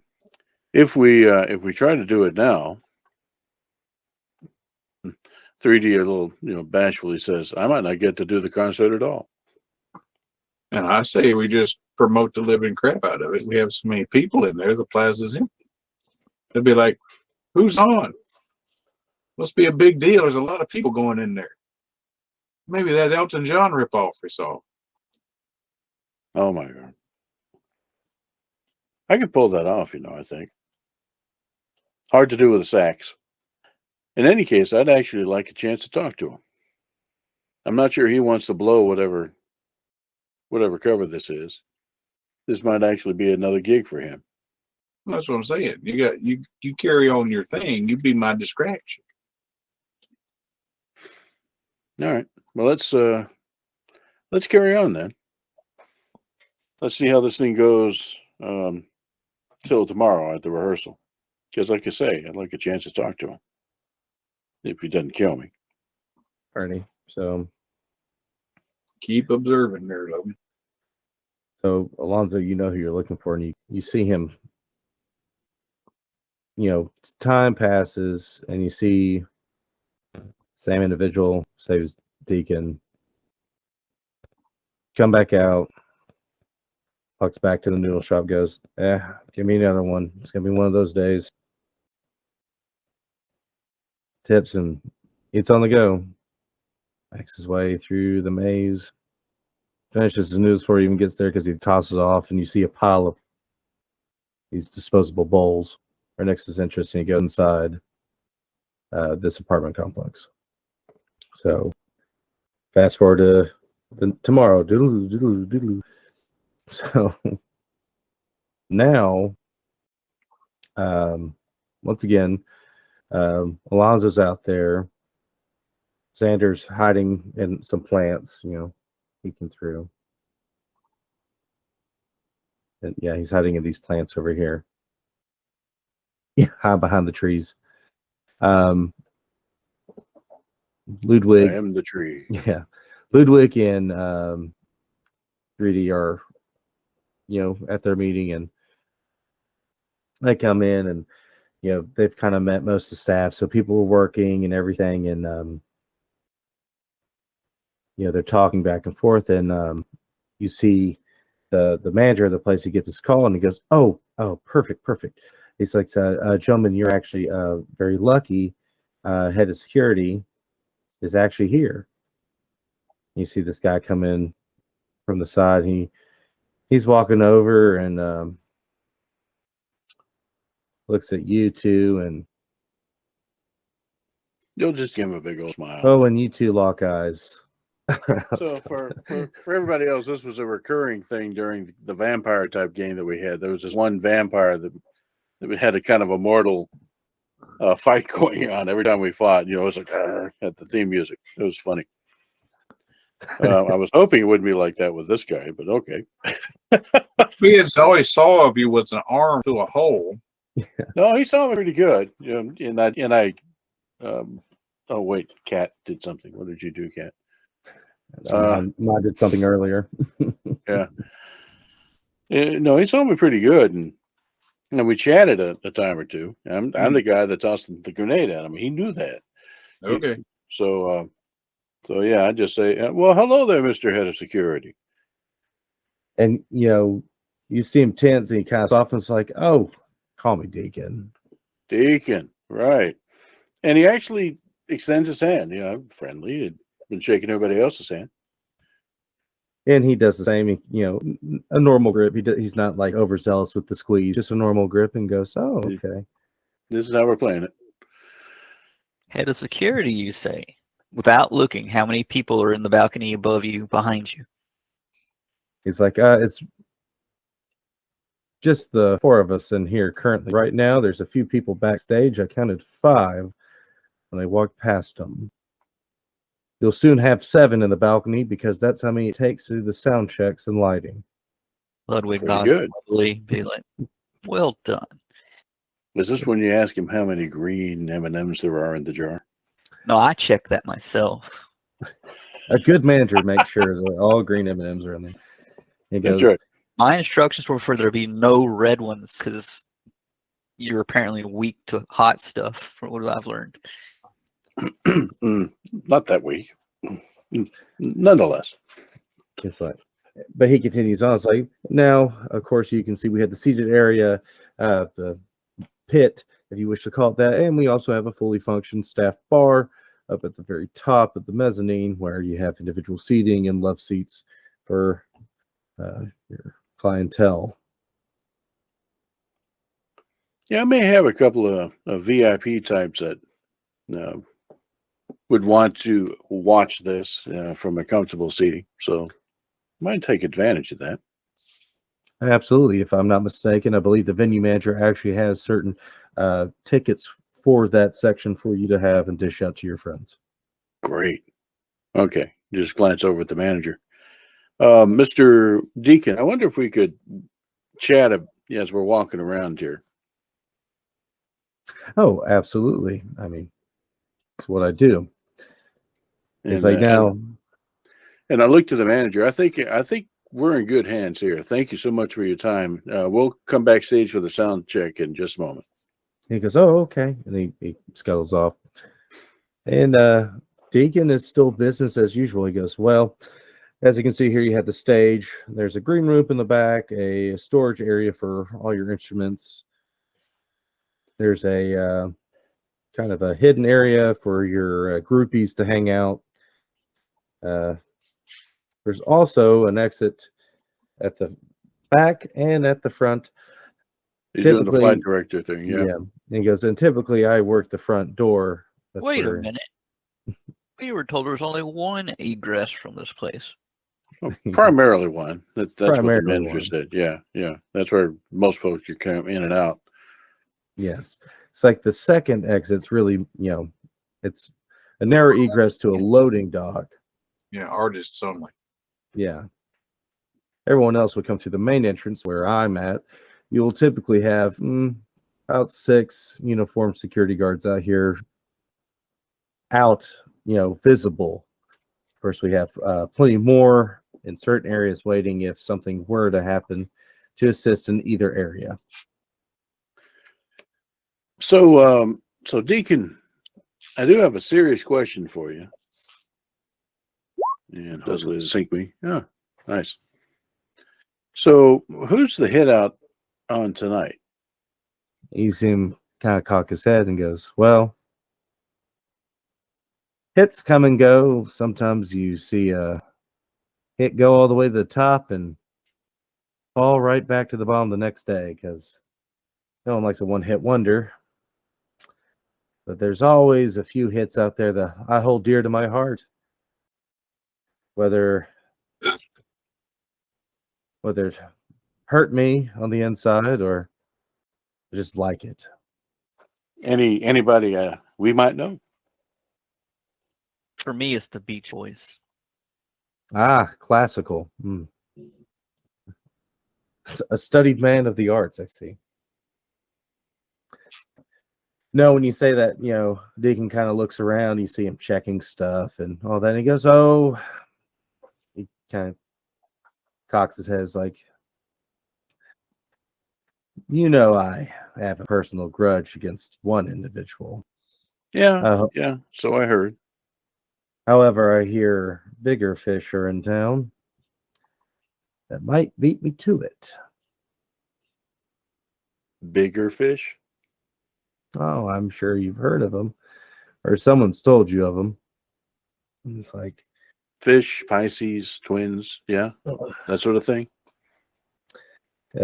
Pisces were fish, the Gemini were twins. Maybe they're well, never mind. I don't do my horoscopes all that well anyway. He laughs. He says, no, there's definitely bigger players in town, and well, I'm not going to tangle with them. Seriously? Very much. Does that mean that you're having a problem? Or you're just stepping away from some shit so you don't have a problem? Oh, I hold personal grudges, but I'm not a fool to get between a bigger fish and its prey. Oh, man. He kind of walks up to you and goes, you can call me more of a opportunist, really. if I ever see Xander, yeah, I'm taking the shot. But until then, I'm just mild-mannered deacon, security guard at the Chinese theater. So Until- these fish, are they after your grudge, or are they after somebody else? Well, as I've heard it, through the alleyways and cracks that escape out of Chinatown, you really pissed off the Flaming Sword Society. Could Now, I'm not one to go fucking around out in Chinatown because I know what I'll find out, but there's an individual that you really ticked off. He's kind of an enforcer, and well, he goes by the name of Key something, or Yelock something. I've never met him. Don't plan to. That answers my other question: is if he walks in the door when we have this concert, what are you going to be doing? Well, like I said, I'm working the door. If these two twins show up, I have a way to ensure that they can't get in. Whether it's at my own detriment or not. Listen, I may not like some of the people in your group, but I don't like innocents to get hurt. There's a reason I chose to fight in an abandoned clinic. I have standards. I respect that. I really do. Man, I'm sorry. Man, just had you pegged all wrong. I thought you were this rabid, foaming at the mouth, kill them all sort, but no, you're not that at all. Oh, a reputation means everything. If people think that you'll kill everyone in the room to get one person, they take you seriously.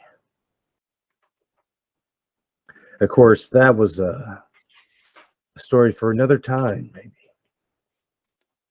All right. Well, we're in it now. Whether we do this gig tomorrow or not, they're probably going to show up to see if we're here. I'd believe it. All right. Well, I'll tell you what, Mr. Deacon, I'm going to hold you to your word that you don't want to see innocents hurt, neither do me, neither do I, rather. We'll do this concert, and we'll try to keep the people in here safe, but there's going to be a hell of a fight outside. If you can hold your part of the bargain and keep the doors closed.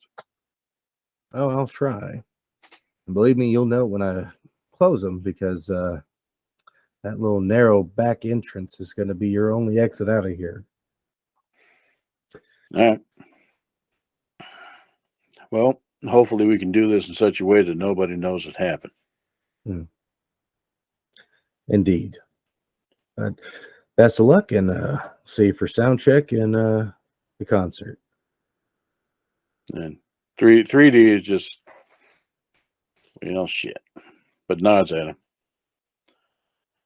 Looks over at Mr. Wig. Well, Okay, Ludwig ain't had that walked fun. away before the real conversation started, and he comes out of the green room with a bowl of M&Ms.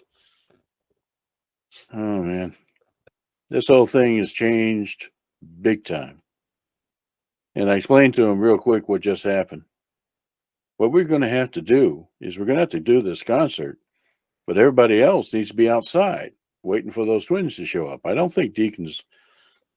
If he takes a shot at me, that's fine, whatever. But if the twins show up and start shooting up this place, God. So... I got great news, though. There's no red M&Ms. They're taking this serious. That is great. So why don't you go tell them what we just learned in here. I'm going to do this sound check thing. And tomorrow when we do the concert for real,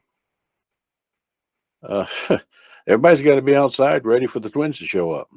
Keep the people that are in that market, get them clear too. And then Deacon and I will try to keep the people in here safe. I'll If you'll just believe tell that. them out of the tickets and they can't attend. Maybe buy them some noodles out front, make up for it. Hey, actually, that's a great idea. How many of those VIP tickets do I get there, Mr. Manager? When we say that, the guy comes back down over the ledge. He's like, "Oh, you get 12." Perfect. Here you go. Hand them to Mr. Wig and see what you can do with that. Well, we don't want them to come in. I think we don't want our people to come in, but we do want the people in the market, like the people, Oh, the guys running the stalls. Our noodle friend, give him a VIP ticket. Get him in here. It's probably safer in here than it is out there when the firefight starts. and I bet Jane, whose humanity is bottomless empathy, would be willing to cover the noodle stand while they come in here and join the concert. Yes, damn it. Okay. And sriracha for you. Yeah. Actually, Jane, Hey, if it makes you feel any better, your humanity is pretty much the same as mine right now. Actually, 70. I got 70. So I gotta No, add, I had 64 before I rolled that second 12. oh boy. what gives you humanity to start with? It's 10 times your empathy. Because I only have 50 as my maximum, and I was like, y'all are talking like 60 something was low, and I was like, Well, for a cyber Ripper Doc and the Rocker Boy, I think that empathy is good. For everybody else, it just simply determines how much cyber you can have before you go nuts. I just think it's funny that my corporate executive has less empathy than you guys as his maximum. But, right, yeah. Who's corporate? Don't surprise me a lick. So, when we have a chance to talk, everybody up on what we're going to have to do here. You guys are setting a trap for the twins outside the entrance to the big theater here. And Deacon, who really does hate your guts, Xander, by the way, doesn't, and I believe him. DM told me the human perception roll didn't pick up anything. Is going to try to protect the people inside. He doesn't want a bloodbath. So if he can do that, close the doors, prevent the twins from coming in, then that'll give you your chance to shoot them up. But it's got to be outside. Yeah. So you can lay your trap. We're going to try to get as many of those people out in the market inside as possible to keep them safe and try to keep the show going so nobody knows there's a fight outside. I'll make it damn loud. There you go. Box Canyon style. That's it. So one thing that means is that, for game mechanics, you're not going to have 3D the character to help in the fight. But then again, you're the guys with the heavy weapons anyway. So that's what it's going to take. Yeah. Okay. It just fades. I also assume at some point Wade kind of leans up. It's like, oh, and I'll be in the back managing, so I won't be in the fight either. Yeah. He's got to keep those M&Ms safe. And this is a minor aside, but I asked the manager, To the you back. remember that rocker gang that tried to crash that one concert way back when, and I asked them to hang out and jam? Oh yeah, who I'm could gonna- ever forget? Yeah, who could ever forget? I'm going to invite them to be the band. If they want to come up and perform, this is their chance. It's a pretty good menu. Split the profits with them. Not warn them that there's a fight going to happen, but yeah. Well, if you think that's wise, okay, that's fine. They'll add a little bit of character to it. Besides, that's kind of my shtick. All right. So, neato. Okay, so let me bring you back to this for a second because I'm gonna. Oh, you're gonna make me work. All right, let's see here. Yeah, go find the avatars for Power Man 5000. I never got rid of them. Me going back and forth. Okay. So we're gonna do that way. Get you here. Get you here. Delete that guy. Oh, and your plan to clear out the vendors works. If you kind of understand what you're getting at, like, hey, you should probably get out of here. Something wicked this way comes, it's like, oh, you didn't have to tell me twice. Type thing. So all that, all well and good. So as for DeBone, when you call those people up, they're actually kind of surprised when you call them. They're like, what? After what we did, we didn't think you'd want us there. And, and you kind of explain, I meant it when I said I want to jam. Yeah, absolutely. I wasn't kidding. And yeah, we had a great concert after that. So come on. So, they all kind of come out there and they're excited.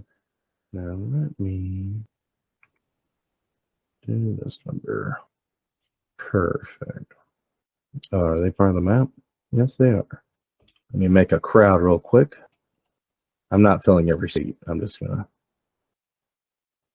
not psychotic yet. Either am Every I. psychotic person says. Indeed. You'll be like, wow, there's a lot of people that look exactly the same at this concert. Needs to be a Sticks McGee in there somewhere. I've been wanting to try that and just see if I could just have like a picture hidden, like Photoshop something in there. Thing is, I'm the only one that. Yeah, that's good enough. The point is made. Okay, I do have that one. Okay, so bring you down. So right now the crowd's starting to get there. You got your bandmates. Everyone's hanging out. Getting everything checked and everything. And outside, we have our little ambush. Sparky parked his car there because he thought, oh, this might be good to have here, extra, cover. And then all of a sudden his car breaks down while he does it. Starts smoking. So he's busy banging on that while people are coming in. But, you're all sent to the side, but you see, this is the main door right here. There's a control panel that Deacon's kind of standing in front of, and he's exclaimed that if he pushes that button, that building goes into a lockdown mode, and an extra set of blast doors actually covers up these doors. So it's 2 levels of deterrent, which means someone would have to go out around a whole apartment block, which is kind of huge, find the entrance to that market to come in the back end. So it's meant to give a lot of time for people to get out. And you're kind of blending in, trying to act like you're going, if you scroll up, there's like a restaurant, like a bar right here. So you're kind of pretending to be patrons out here. Oh, we're having a good time. Stuff like that. So everything's, going according to plan.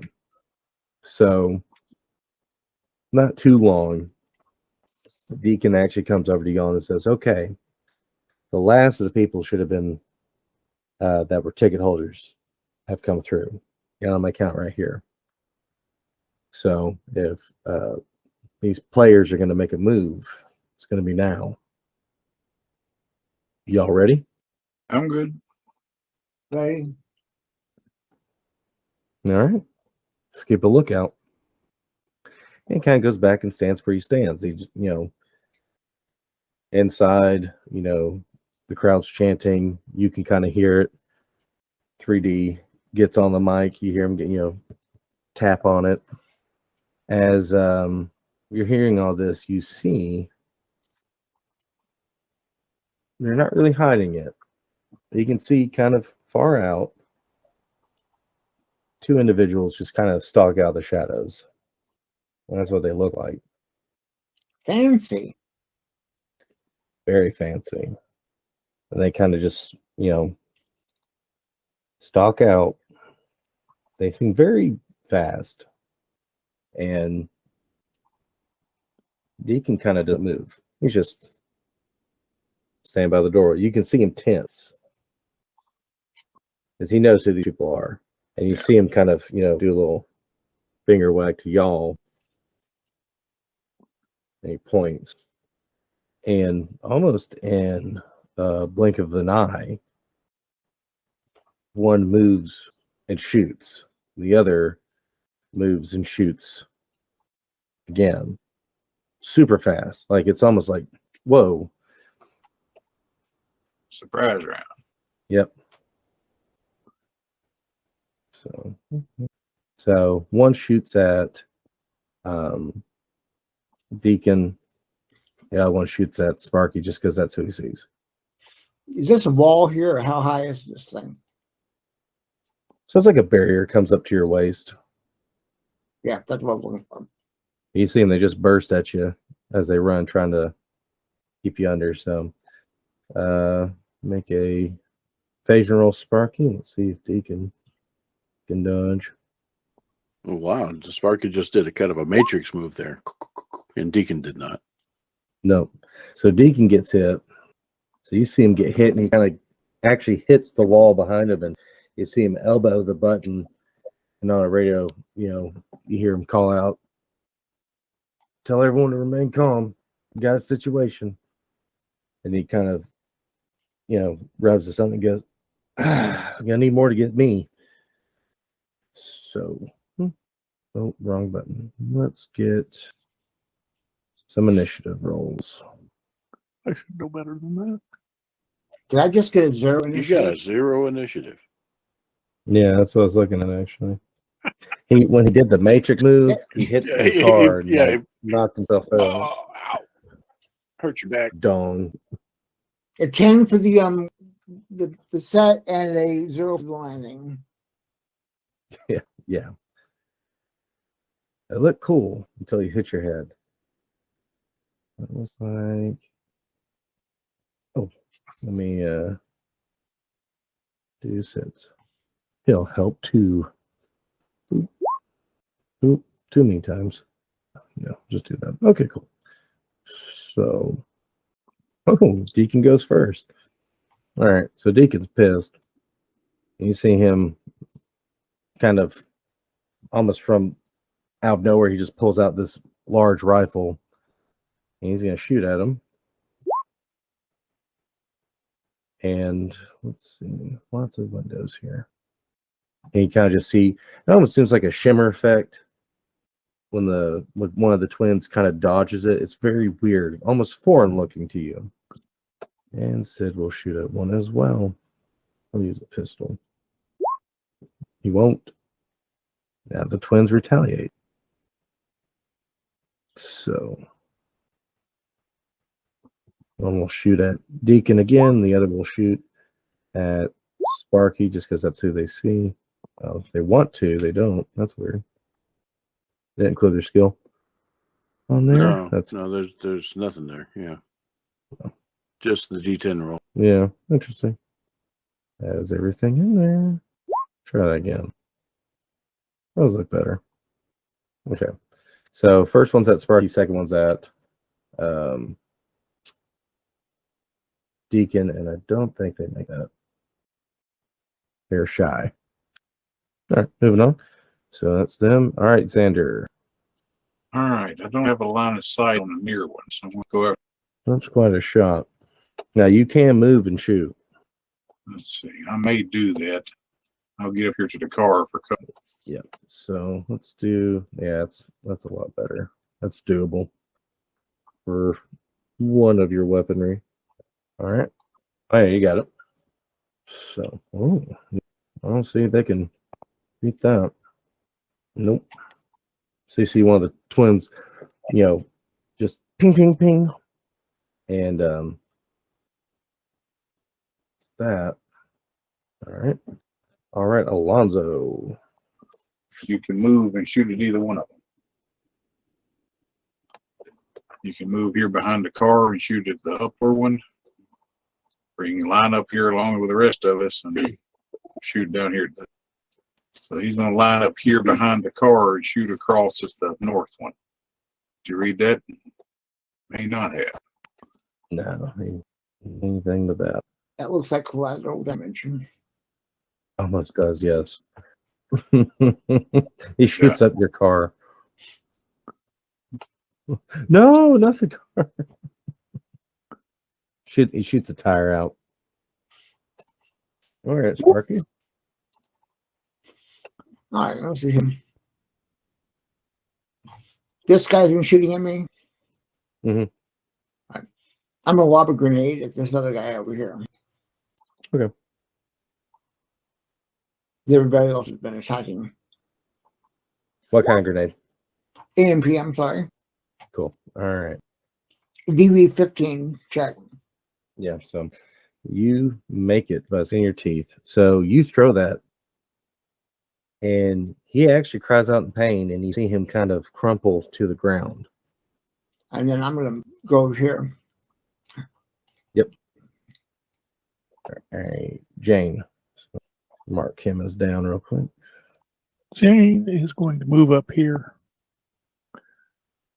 So she's undercover, at least from this guy. If I've got a shot at this fellow, I'll take it. But Yeah, he's on the ground. I'm not. I'm mainly trying to get undercover. I got you. So I'm not expecting my shotgun to do much. But I guess it looks like I've got a shot. Watch out, Alonzo. Probably still ducking his own ricochet from his own fire. Shooting for Yeah, because that's like 20, yeah, we're at the 22 yards. We're shooting for 20 as your target. All right.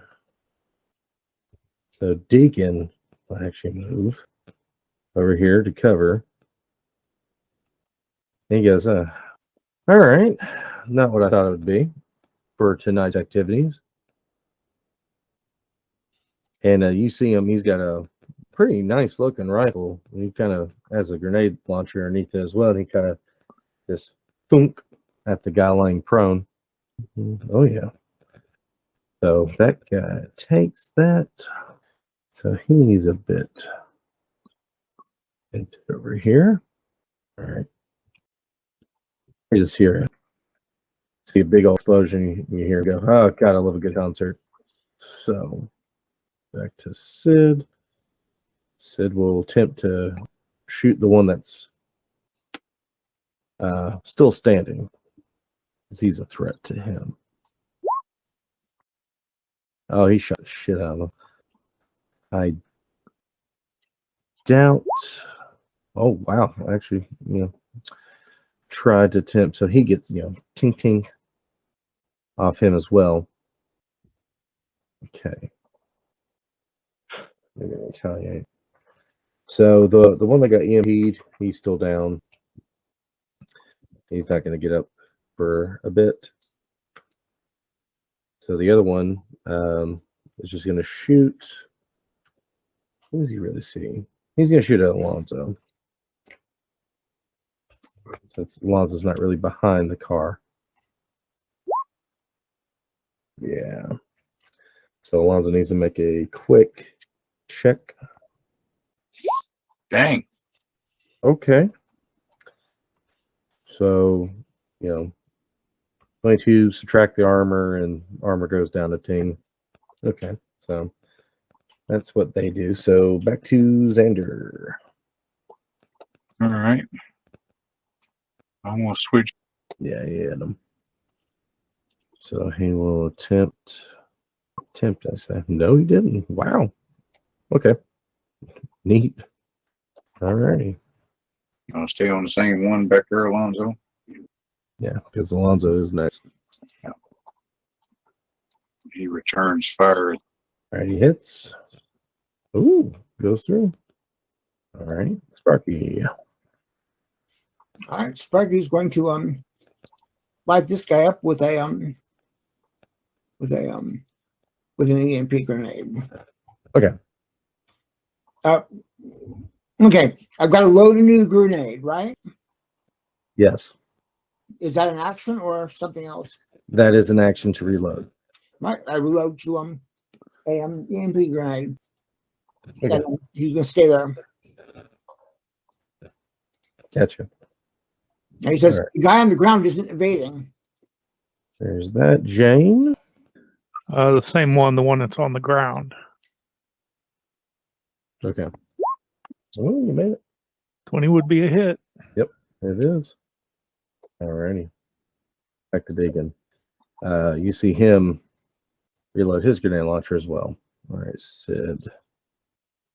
Sid is going to shoot the one still shooting. Wants to. Okay. Nope. Yeah, that ain't gonna do it. Okay.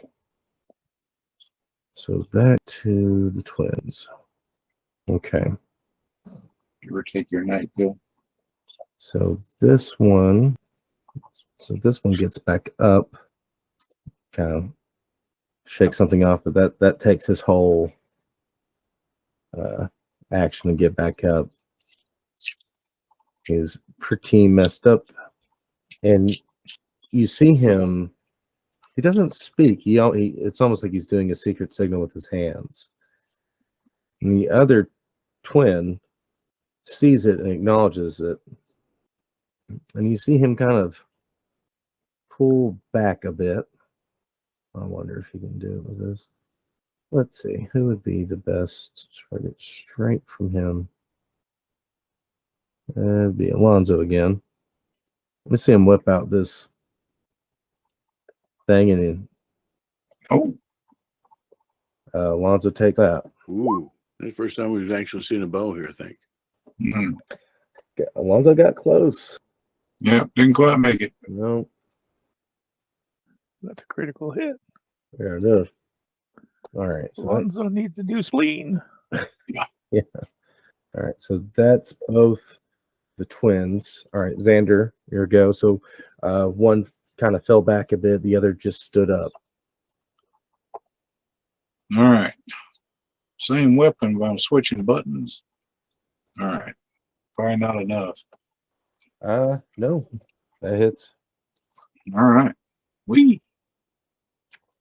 Let's see if he dodges. So what's your heavy weapon skill? Because it's showing up as 0.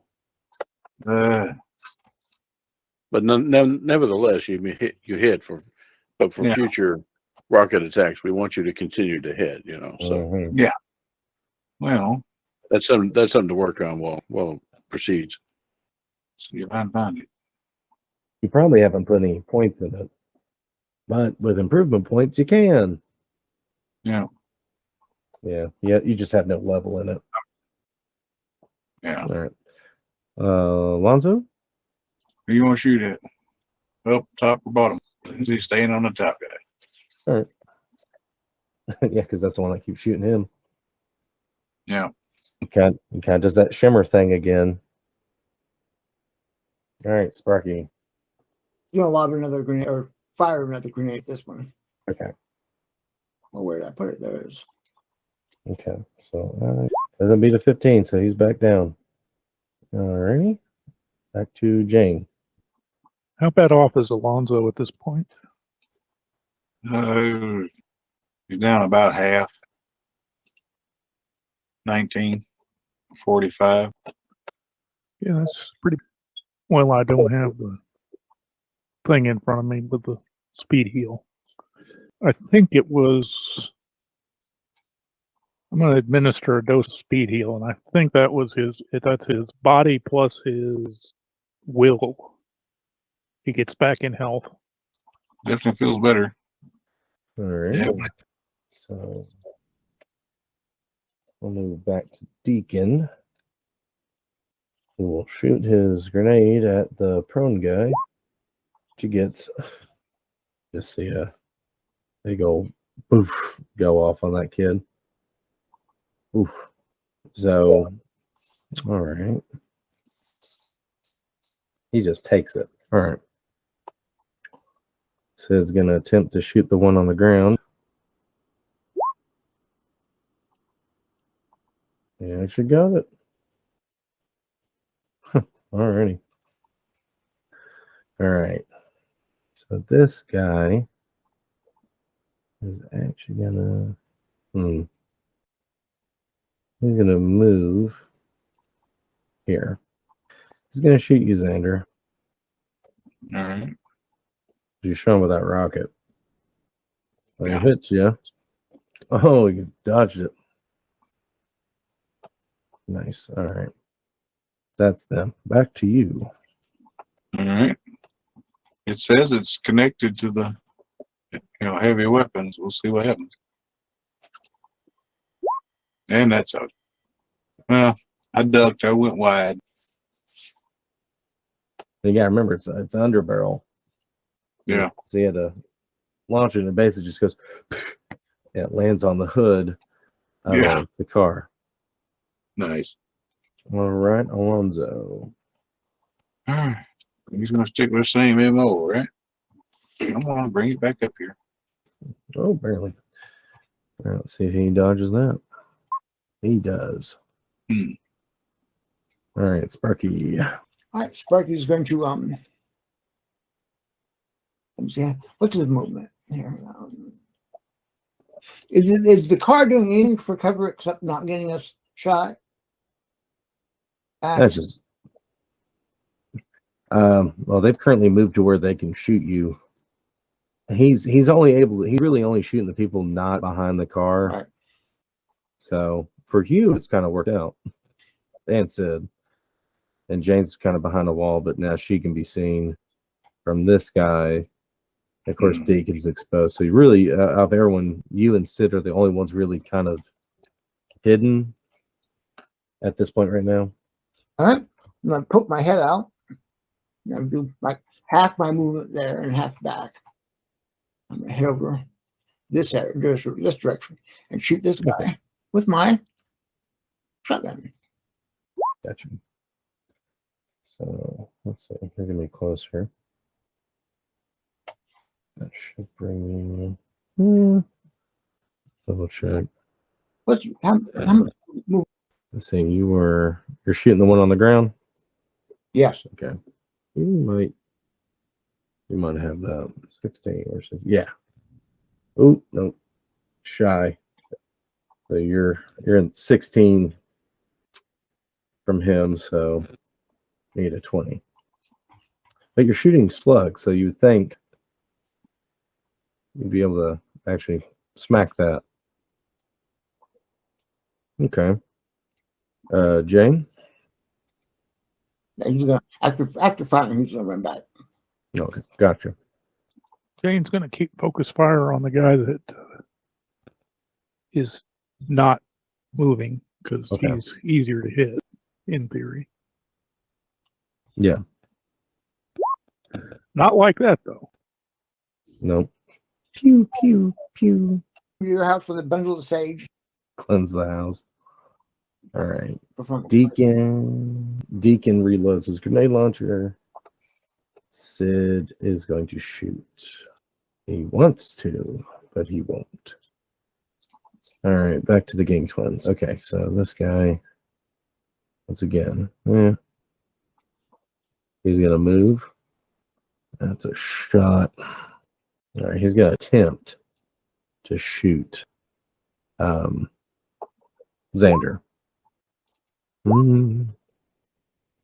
A hit, you dodge. The other one is still out this round. Back to Xander. All right, I got a couple more shots of this. Mm-hmm. Which one are you shooting? The one on the ground or the one behind him? This time it's one on the ground. There's enough blowback off of this to make a difference. I'd say it's safe to say he's bloodied. Alonzo? All right, they move closer together, Alonzo. Who you want to shoot at? The one that can shoot back or the one that can't? Is that the one that's on the ground? Correct. Okay. Just making sure. Okay. What wire you got in your mouth? No, give me that. Sparky. I need to make an evasion roll, or is it my turn?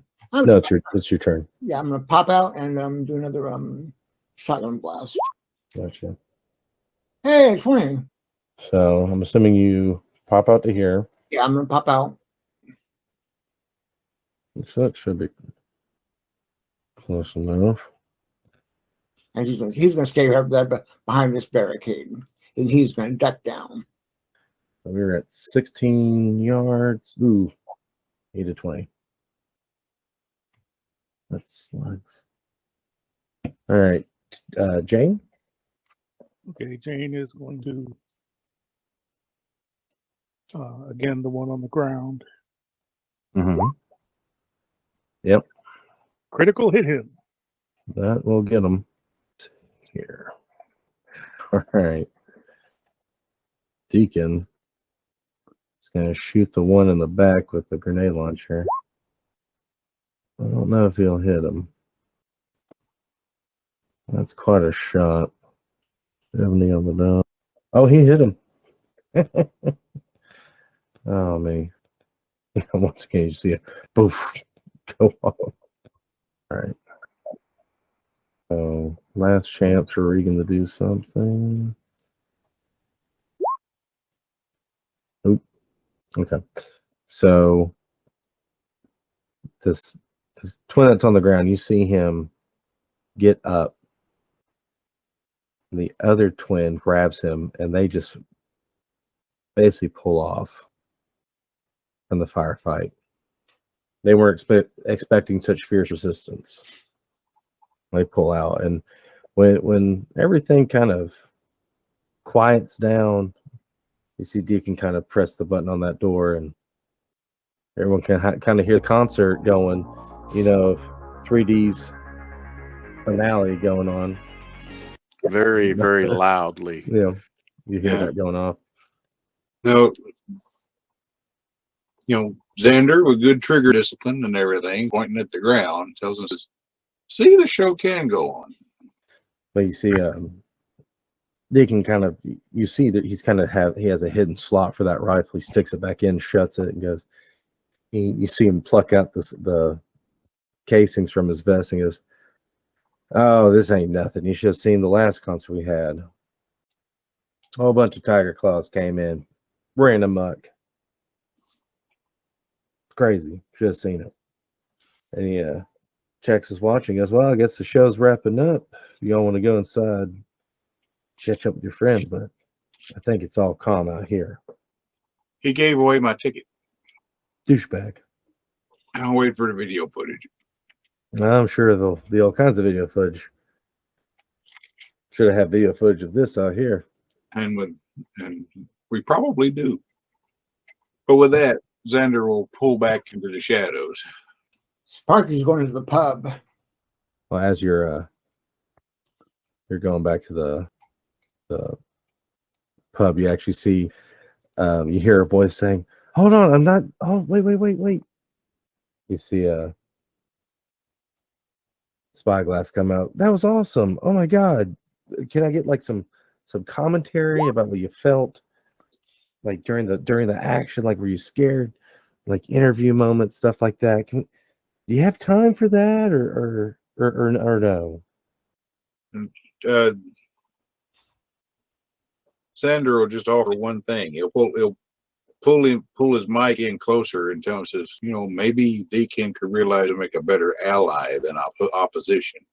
Maybe I could help him in one of his other shows. He pushes him back and walks on into the shadow. You just hear Sparky go, or Spyglass go, "Strong words from a strong man." Sparky invites him for a drink. He goes, "Oh yeah, I could go for one of those." Good interview moments. Alonzo just says, about the only thing I can offer is that hypercoagulant stings. Yes, it does. Goes and orders 2 shots. One shot he dumps on his wounds. The other one he drinks. Yeah. Well, all righty. Stabilizing. Yeah. Mm-hmm. That's sufficient unless he's like mortally wounded, which I'm pretty sure he's not. He's up to 33, so he's okay. Well, all you can say is at least No one really got critically wounded. Yeah. There's some close calls right there. Yeah. Yeah. But other than that, we'll call it a night right there. Yeah. Oh, you see? Job well done. Thank you, Mr. Peck. You What are kind of welcome. reaction did Damon get? Standing ovation. That was his third encore that you heard. There you go. You guys took so long with that battle. We just had to keep going. Yeah. Yeah, we couldn't turn them out. We had to keep them in. Mhm. How's it going, guys? Hey, Hey, Dave. Dave, how's it going, man? I know you Not snuck in there at some point. We were in the midst here. Yeah, I was listening in and kind of napping a bit, Nothing wrong with that. and just getting used to the new job and all. Where are you working nowadays? I'm still working from home, but basically I'm a system admin for dealerships in a sense. Oh, cool. So I set up printer IDs and printer sessions and do data extractions, stuff like that. Pretty involved too. Even when training is over, training is not over. Engaging. That's nice. Taking the calls is training in itself because you're like reading a 3-page article to do some of the stuff you have to do.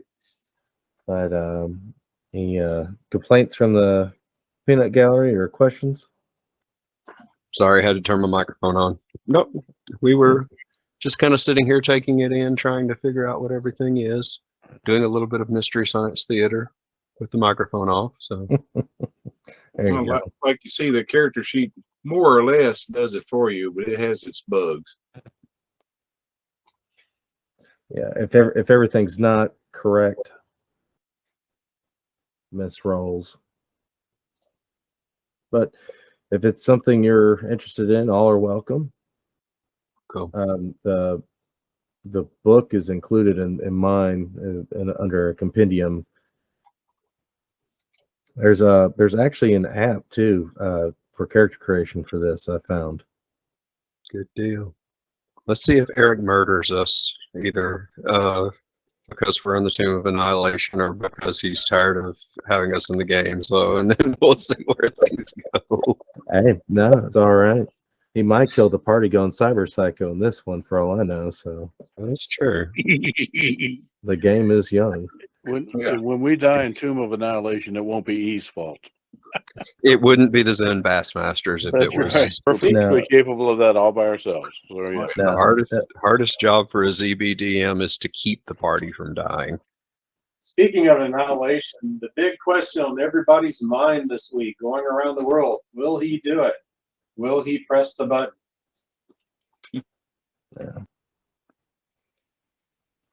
That's one to slip a coin. You never know. It'll probably wind up being kind of like it was on the Fiona Vincent. Yeah, press the button and somebody will bring him a donut. Need to learn what those buttons do. Yeah, Nah, it's a button to a Keurig. He's making himself a cup of coffee. yeah. I think the only thing that'll kill my character in Tomb of Annihilation is Neff pushing him off a ledge into a pit of lava or a bottomless pit because he played his bagpipes. Oh, cool. So you're the new Seraph then. Yeah. I pushed Seraph, used to be the standard line anytime we went into a situation. So I mean, he's asking for it, carrying bagpipes around. I mean, I don't know what you expected me to do. that seems That like sounds fair. that seems like a great encumbrance hit just to have a musical instrument. So I for one appreciate the fact that he's dedicated to that level of encumbrance task. Well, the joke of it is he's a fighter, and he just was able to pick these up during character creation and secretly took a level in Bard, so now he can actually do something with them. You can do something with him before he had the level in Bard. What are you talking about? Yeah. That's true. That's true. He's a fighter with bagpipes. Please tell me he wears a kilt and talks like this. The jungles of Chult, dinosaurs roaring and everything, all the sounds and the noise and the sound of the bagpipe plays and everything goes silent. cycle with flames coming out of the bagpipe.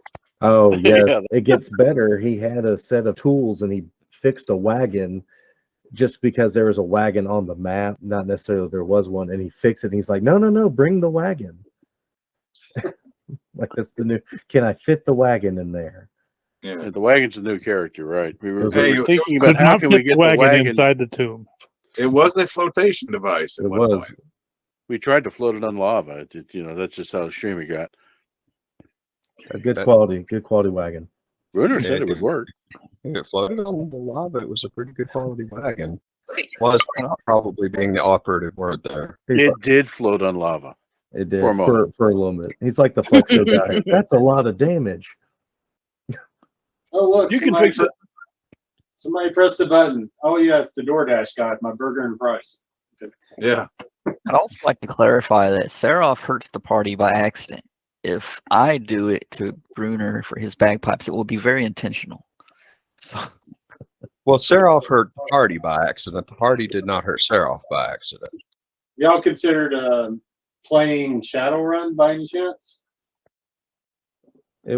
Well, that was originally what I was gonna make this, but I just thought because I could actually put the compendium, the whole book, on this one for easy access for everyone. I thought that would be easier instead of letting Google figure it out for everyone. There has been some talk about Shadowrun, but it's a matter of what system. We just really couldn't pull it all together. I did see one that you would like. They did one for the Expanse. Yeah, the Expanse is pretty awesome. That's what Traveler was. Using kind of hard science fiction. Yeah, the only problem with these games is just what Roll20 supports right now, because it's still growing. Yeah, people want to write books, but they don't want to expand for other people to do stuff with them. Actually, I looked at Palladium. I pay the license fee. That's Yeah. what it is. I looked at Palladium tonight. I'm laughing. They wanted to do an MMO RPG. They've been in talks with several people. Nothing's happened yet.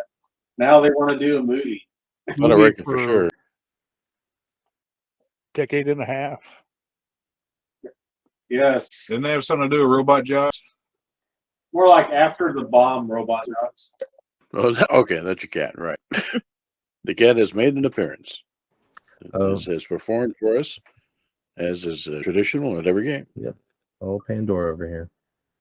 Now lay down. There we go. Mm-hmm. She anytime she sees me on here, she's like, "Oh, now is a perfect time to walk on his keyboard, rub against the monitor, and hit the mic." So And- the D&D next week. Cat, you did it again. He is seated between the monitor and the keyboard and just kind of randomly hitting function keys. So yeah, we have. That's a nice Yep. nice big picture of cat ass right there in the Yeah. in the screen. Well, I try not to talk when she does that, so it doesn't record, and Matt doesn't have to edit out. Matt doesn't have to edit out. Did I get every cat ass out there? There's one. No. I'm not even trying anymore. I mean, geez, what's the point? Just edit out the momentary gaps and make it all like we are I'm serious. fast firing our game. I'm serious. It's the Mick had a really good joke and then froze. Yeah, I know. Yeah. the cats are what I'm getting all the emails on. Yeah, that's true. A lot of videos on YouTube lately with them too. So, Star Trek. I'm actually at a point where I've got a kind of a firm idea of what's happening and what we're doing. You folks that read might have actually read some of the stuff in the Discord. It was world building. Like 3 articles there that talked about what's going on. I think let's do another circle around. E's game next week, and then Peg's game week after, and then we'll be ready for Drake if you want to actually do it. So that'll be what, the 29th?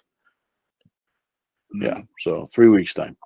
Joan might have actually made a character by then, so I haven't even started on Trek character yet. I just I know you're not finished doing. the other one. And the thing is, we're not character purists. This is the character is really there for reference to understand what the character's capabilities are. And the system that all of this is being done with is something we've never attempted. So we might just, say, okay, great, toss it out and just do what we normally did with Trek for 20 years, and that's roll D100s at each other all day. So enough people where you could run 2 different ships, really. Yeah, but really don't want to do that. I've got a kind of the storyline I have in mind is really meant for one ship. Kind of out there alone, dealing with issues that maybe they're not prepared for. And I don't mean that in terms of people are well aware of what the dangers are. It's just the ship itself is not a big, heavy cruiser. So you're going to be out there finding things that's like, be very careful what you shoot at. Hopeless lone ship. Yeah, it's like hopeless. Not a heavy cruiser. That's my point. Not a heavy cruiser. Oh, the first Enterprise with Scott Bakula. So. Yeah, but it can fire more than one direction. Yeah, this one has one phaser bank. You can only fire forward. So, but one thing about the Scout is that it doesn't have photon torpedoes, but it has lots of probes. Oh, God. Every type of probe you imaginable. So is this like the small triangular ship Scout? No. It's a single warp nacelle beneath the saucer section, and there's some pictures on the Discord if you ever wander in there, what it looks like. But yeah, pick your character, and I think there are still several slots available for things. But Yeah, right. Yeah, I went with communications officer. Yeah, we're not gonna care if you don't have a character sheet ready or anything. You just have a character idea ready, and that's the important thing. Yeah, that's my hardest problem. Yes, I'm sitting there with her D&D character going, now, what's your barbarian's motivation? Oh. I don't know how to. I'm like, come on, you have to. Is this And I right? told her that. I was like, hit things with a stick. That's a barbarian's motivation if you want that to be it. Has anybody been watching Andor yet? Oh yeah. But to finish the first conversation, so they haven't picked. They don't have a science officer, chief medical officer, a helm. Out of the major frontline types, and then there's all the rest of the crew to pick from. You can do whatever you want. Hey, having only one phaser makes the helm very easy to run. If you're pointing towards it, shoot at it. If you're pointing away from it, run away. Well, the helm's other option is the runaway part, so that makes it hard. Yeah, very important. And to your question, Dave, Andor is awesome. It takes a while. It's a slow burn. It takes a while to build the story, but I've really enjoyed it. The last 2 yet, so I'm still kind of in the dark, but I'm getting ready to watch it. Don't give up on it. I mean, there have been plenty of people that watched the first episode, most of the second, and just kind of threw up their hands and said, this is way too slow, and it is slow. But what they're building towards is what we always wanted out of Star Trek Enterprise. The birth of the Federation story. This is the birth of the rebellion. You get to see Mon Mothma in there, for crying out loud. She's putting it all together. Stuff like that. So yeah, just be patient with it. The third episode's where it really starts to kick, and then it lulls a little bit more story building, and then the 6th episode, the one that comes out next week, is probably the next kicker.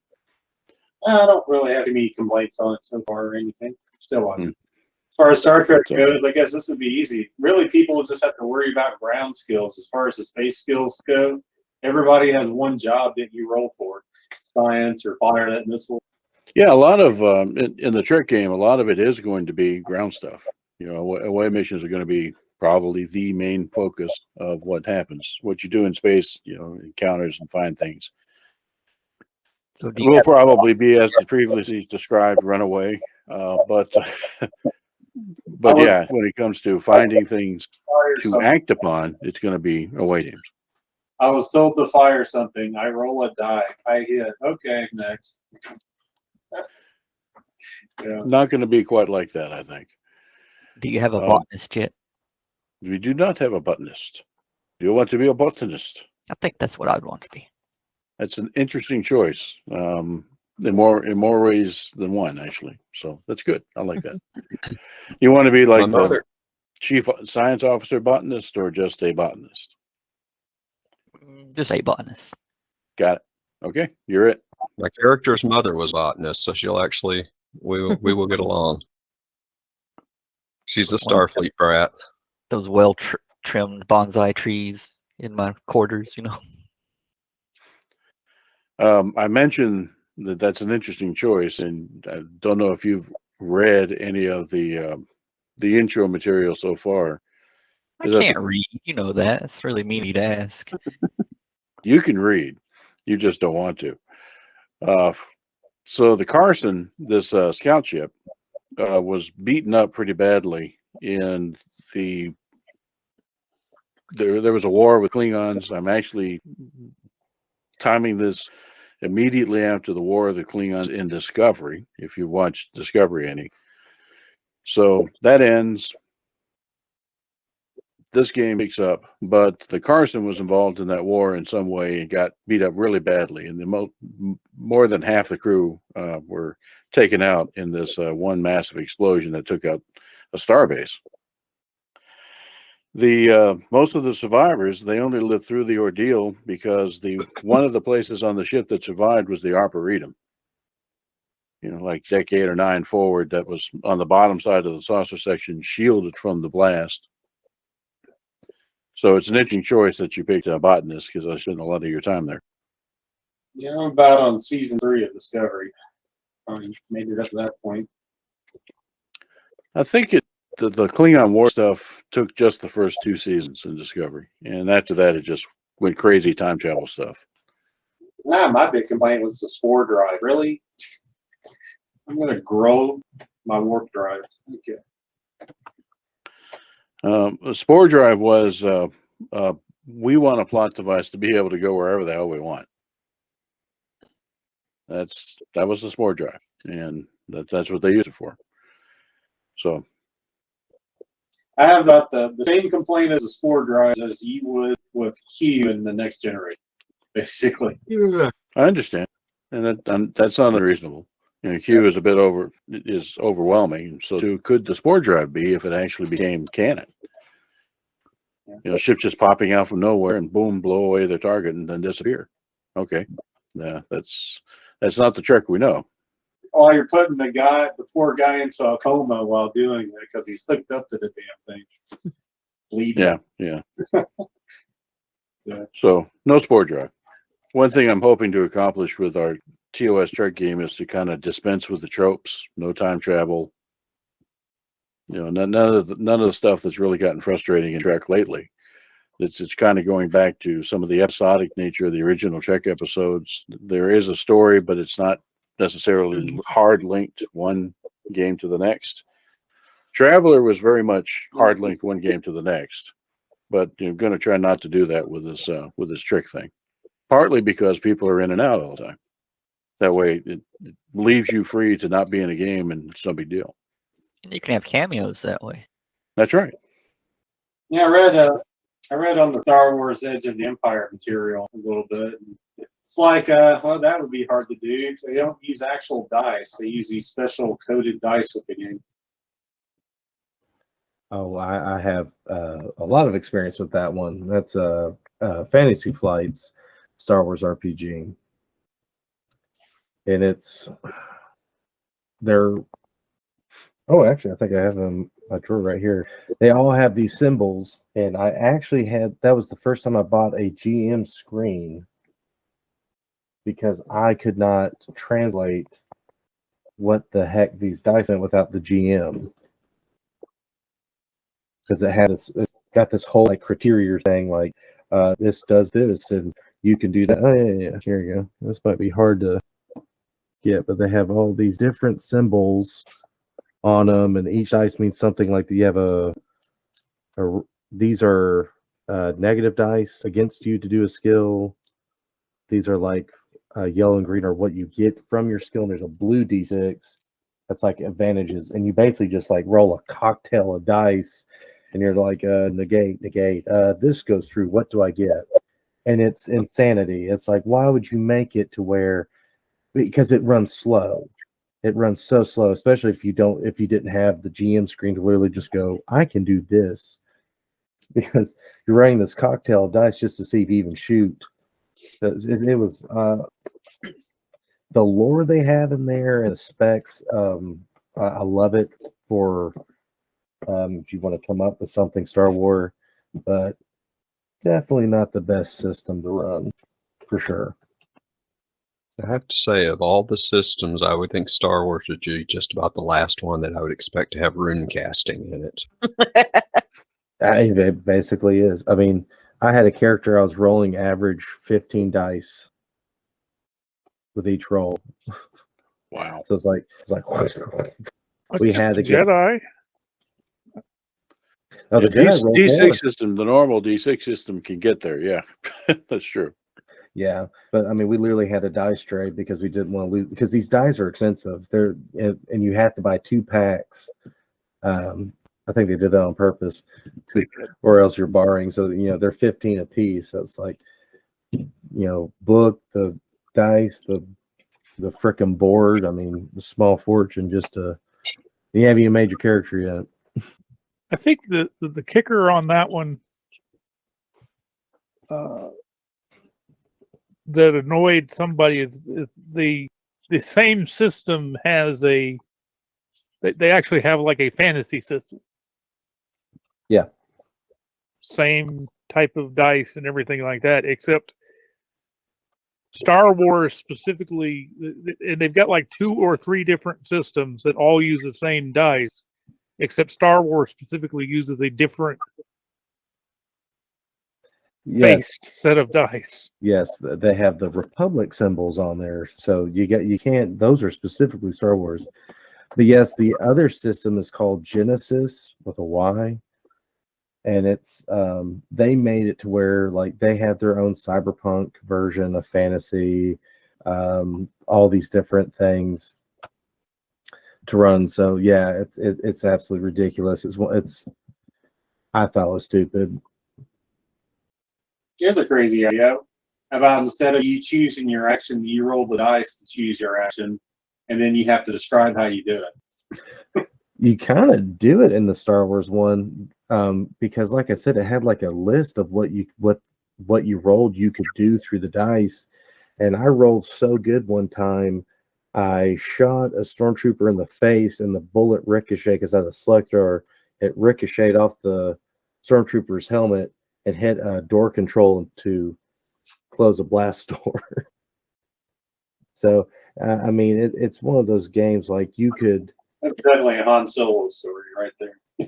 Yeah, well, that was the funniest character ever made, because he was a big game hunter with a select throw rifle with a grappling gun, and I used that grappling gun so much, like I used it to steal a TIE fighter once. It was the funniest crap, and it's all because you literally just have this fistful of dice. You're like, just go at it. How to make your character's primary weapon is dice. Pretty much. I mean, it's one of those. I mean, there's people that play it. I mean, I played it. I personally wasn't a fan just because it literally each round, took forever just to be like, okay, what do I do? I want to use these 2 dice to do this and then this to do that. And instead of, quick, concise, do I hit? No, I don't. Okay, end of my turn. It's like, you're just waiting for the person it's like, come on. Sounds like a miniature game, actually. It's like calculating fake. Oh, the good old days. I mean, I played quicker Warhammer games than it was to figure out the dice rolls. I mean, geez. But I mean, I have a lot of their books. Like I said, the lore is great in them because the references, the dates, because it's tied in with Disney. So I mean, that's their canon books. I hate doing that. I had a bad taste in my mouth saying that. Well, so see, how are you coming along on your Star Wars game? Speaking of lots of dice, I blipped. I lost what you said. I was just asking how you're coming along in your Star Wars game. Well, from what the submissions I have, everybody pretty much have got something I know what needs to happen. I just don't have names of NPCs and stuff like that. Then, so I'm getting close. I shouldn't be too far behind you. Let's put it that way. I'll shoot for November. Gotcha. Sounds good. So yeah, we'll have a game for every week of the month. Like I said, I've got stuff from Logan, Peg, Steven, you. So I've got everybody else. That group kind of tied together. I just got to figure out everybody else. And you're just doing kind of stock D6. Yeah. Okay. Just base level characters. You'll say how many dice and all that stuff later. Yeah. As long as bases equal 18, you can do whatever you want. Got it. And it's just a normal 1990s Earth style world. Nobody knows anything about anything Star Wars. It's all slug throwers and stuff that we currently had, in the mid 90s, technology wise. It's the city everybody's in is pretty much a logging town in Oregon, right on the water. It's half Deadliest Catch and half lumber. Okay. Well, thanks everybody for showing. Thanks, Mr. Peg, for the game. Yep, good show, Peg. And we're on for Remar for Monday, right? Yep. All right, cool. Take care, guys. Everybody have a good Yeah, evening. next Take off. care. And See you.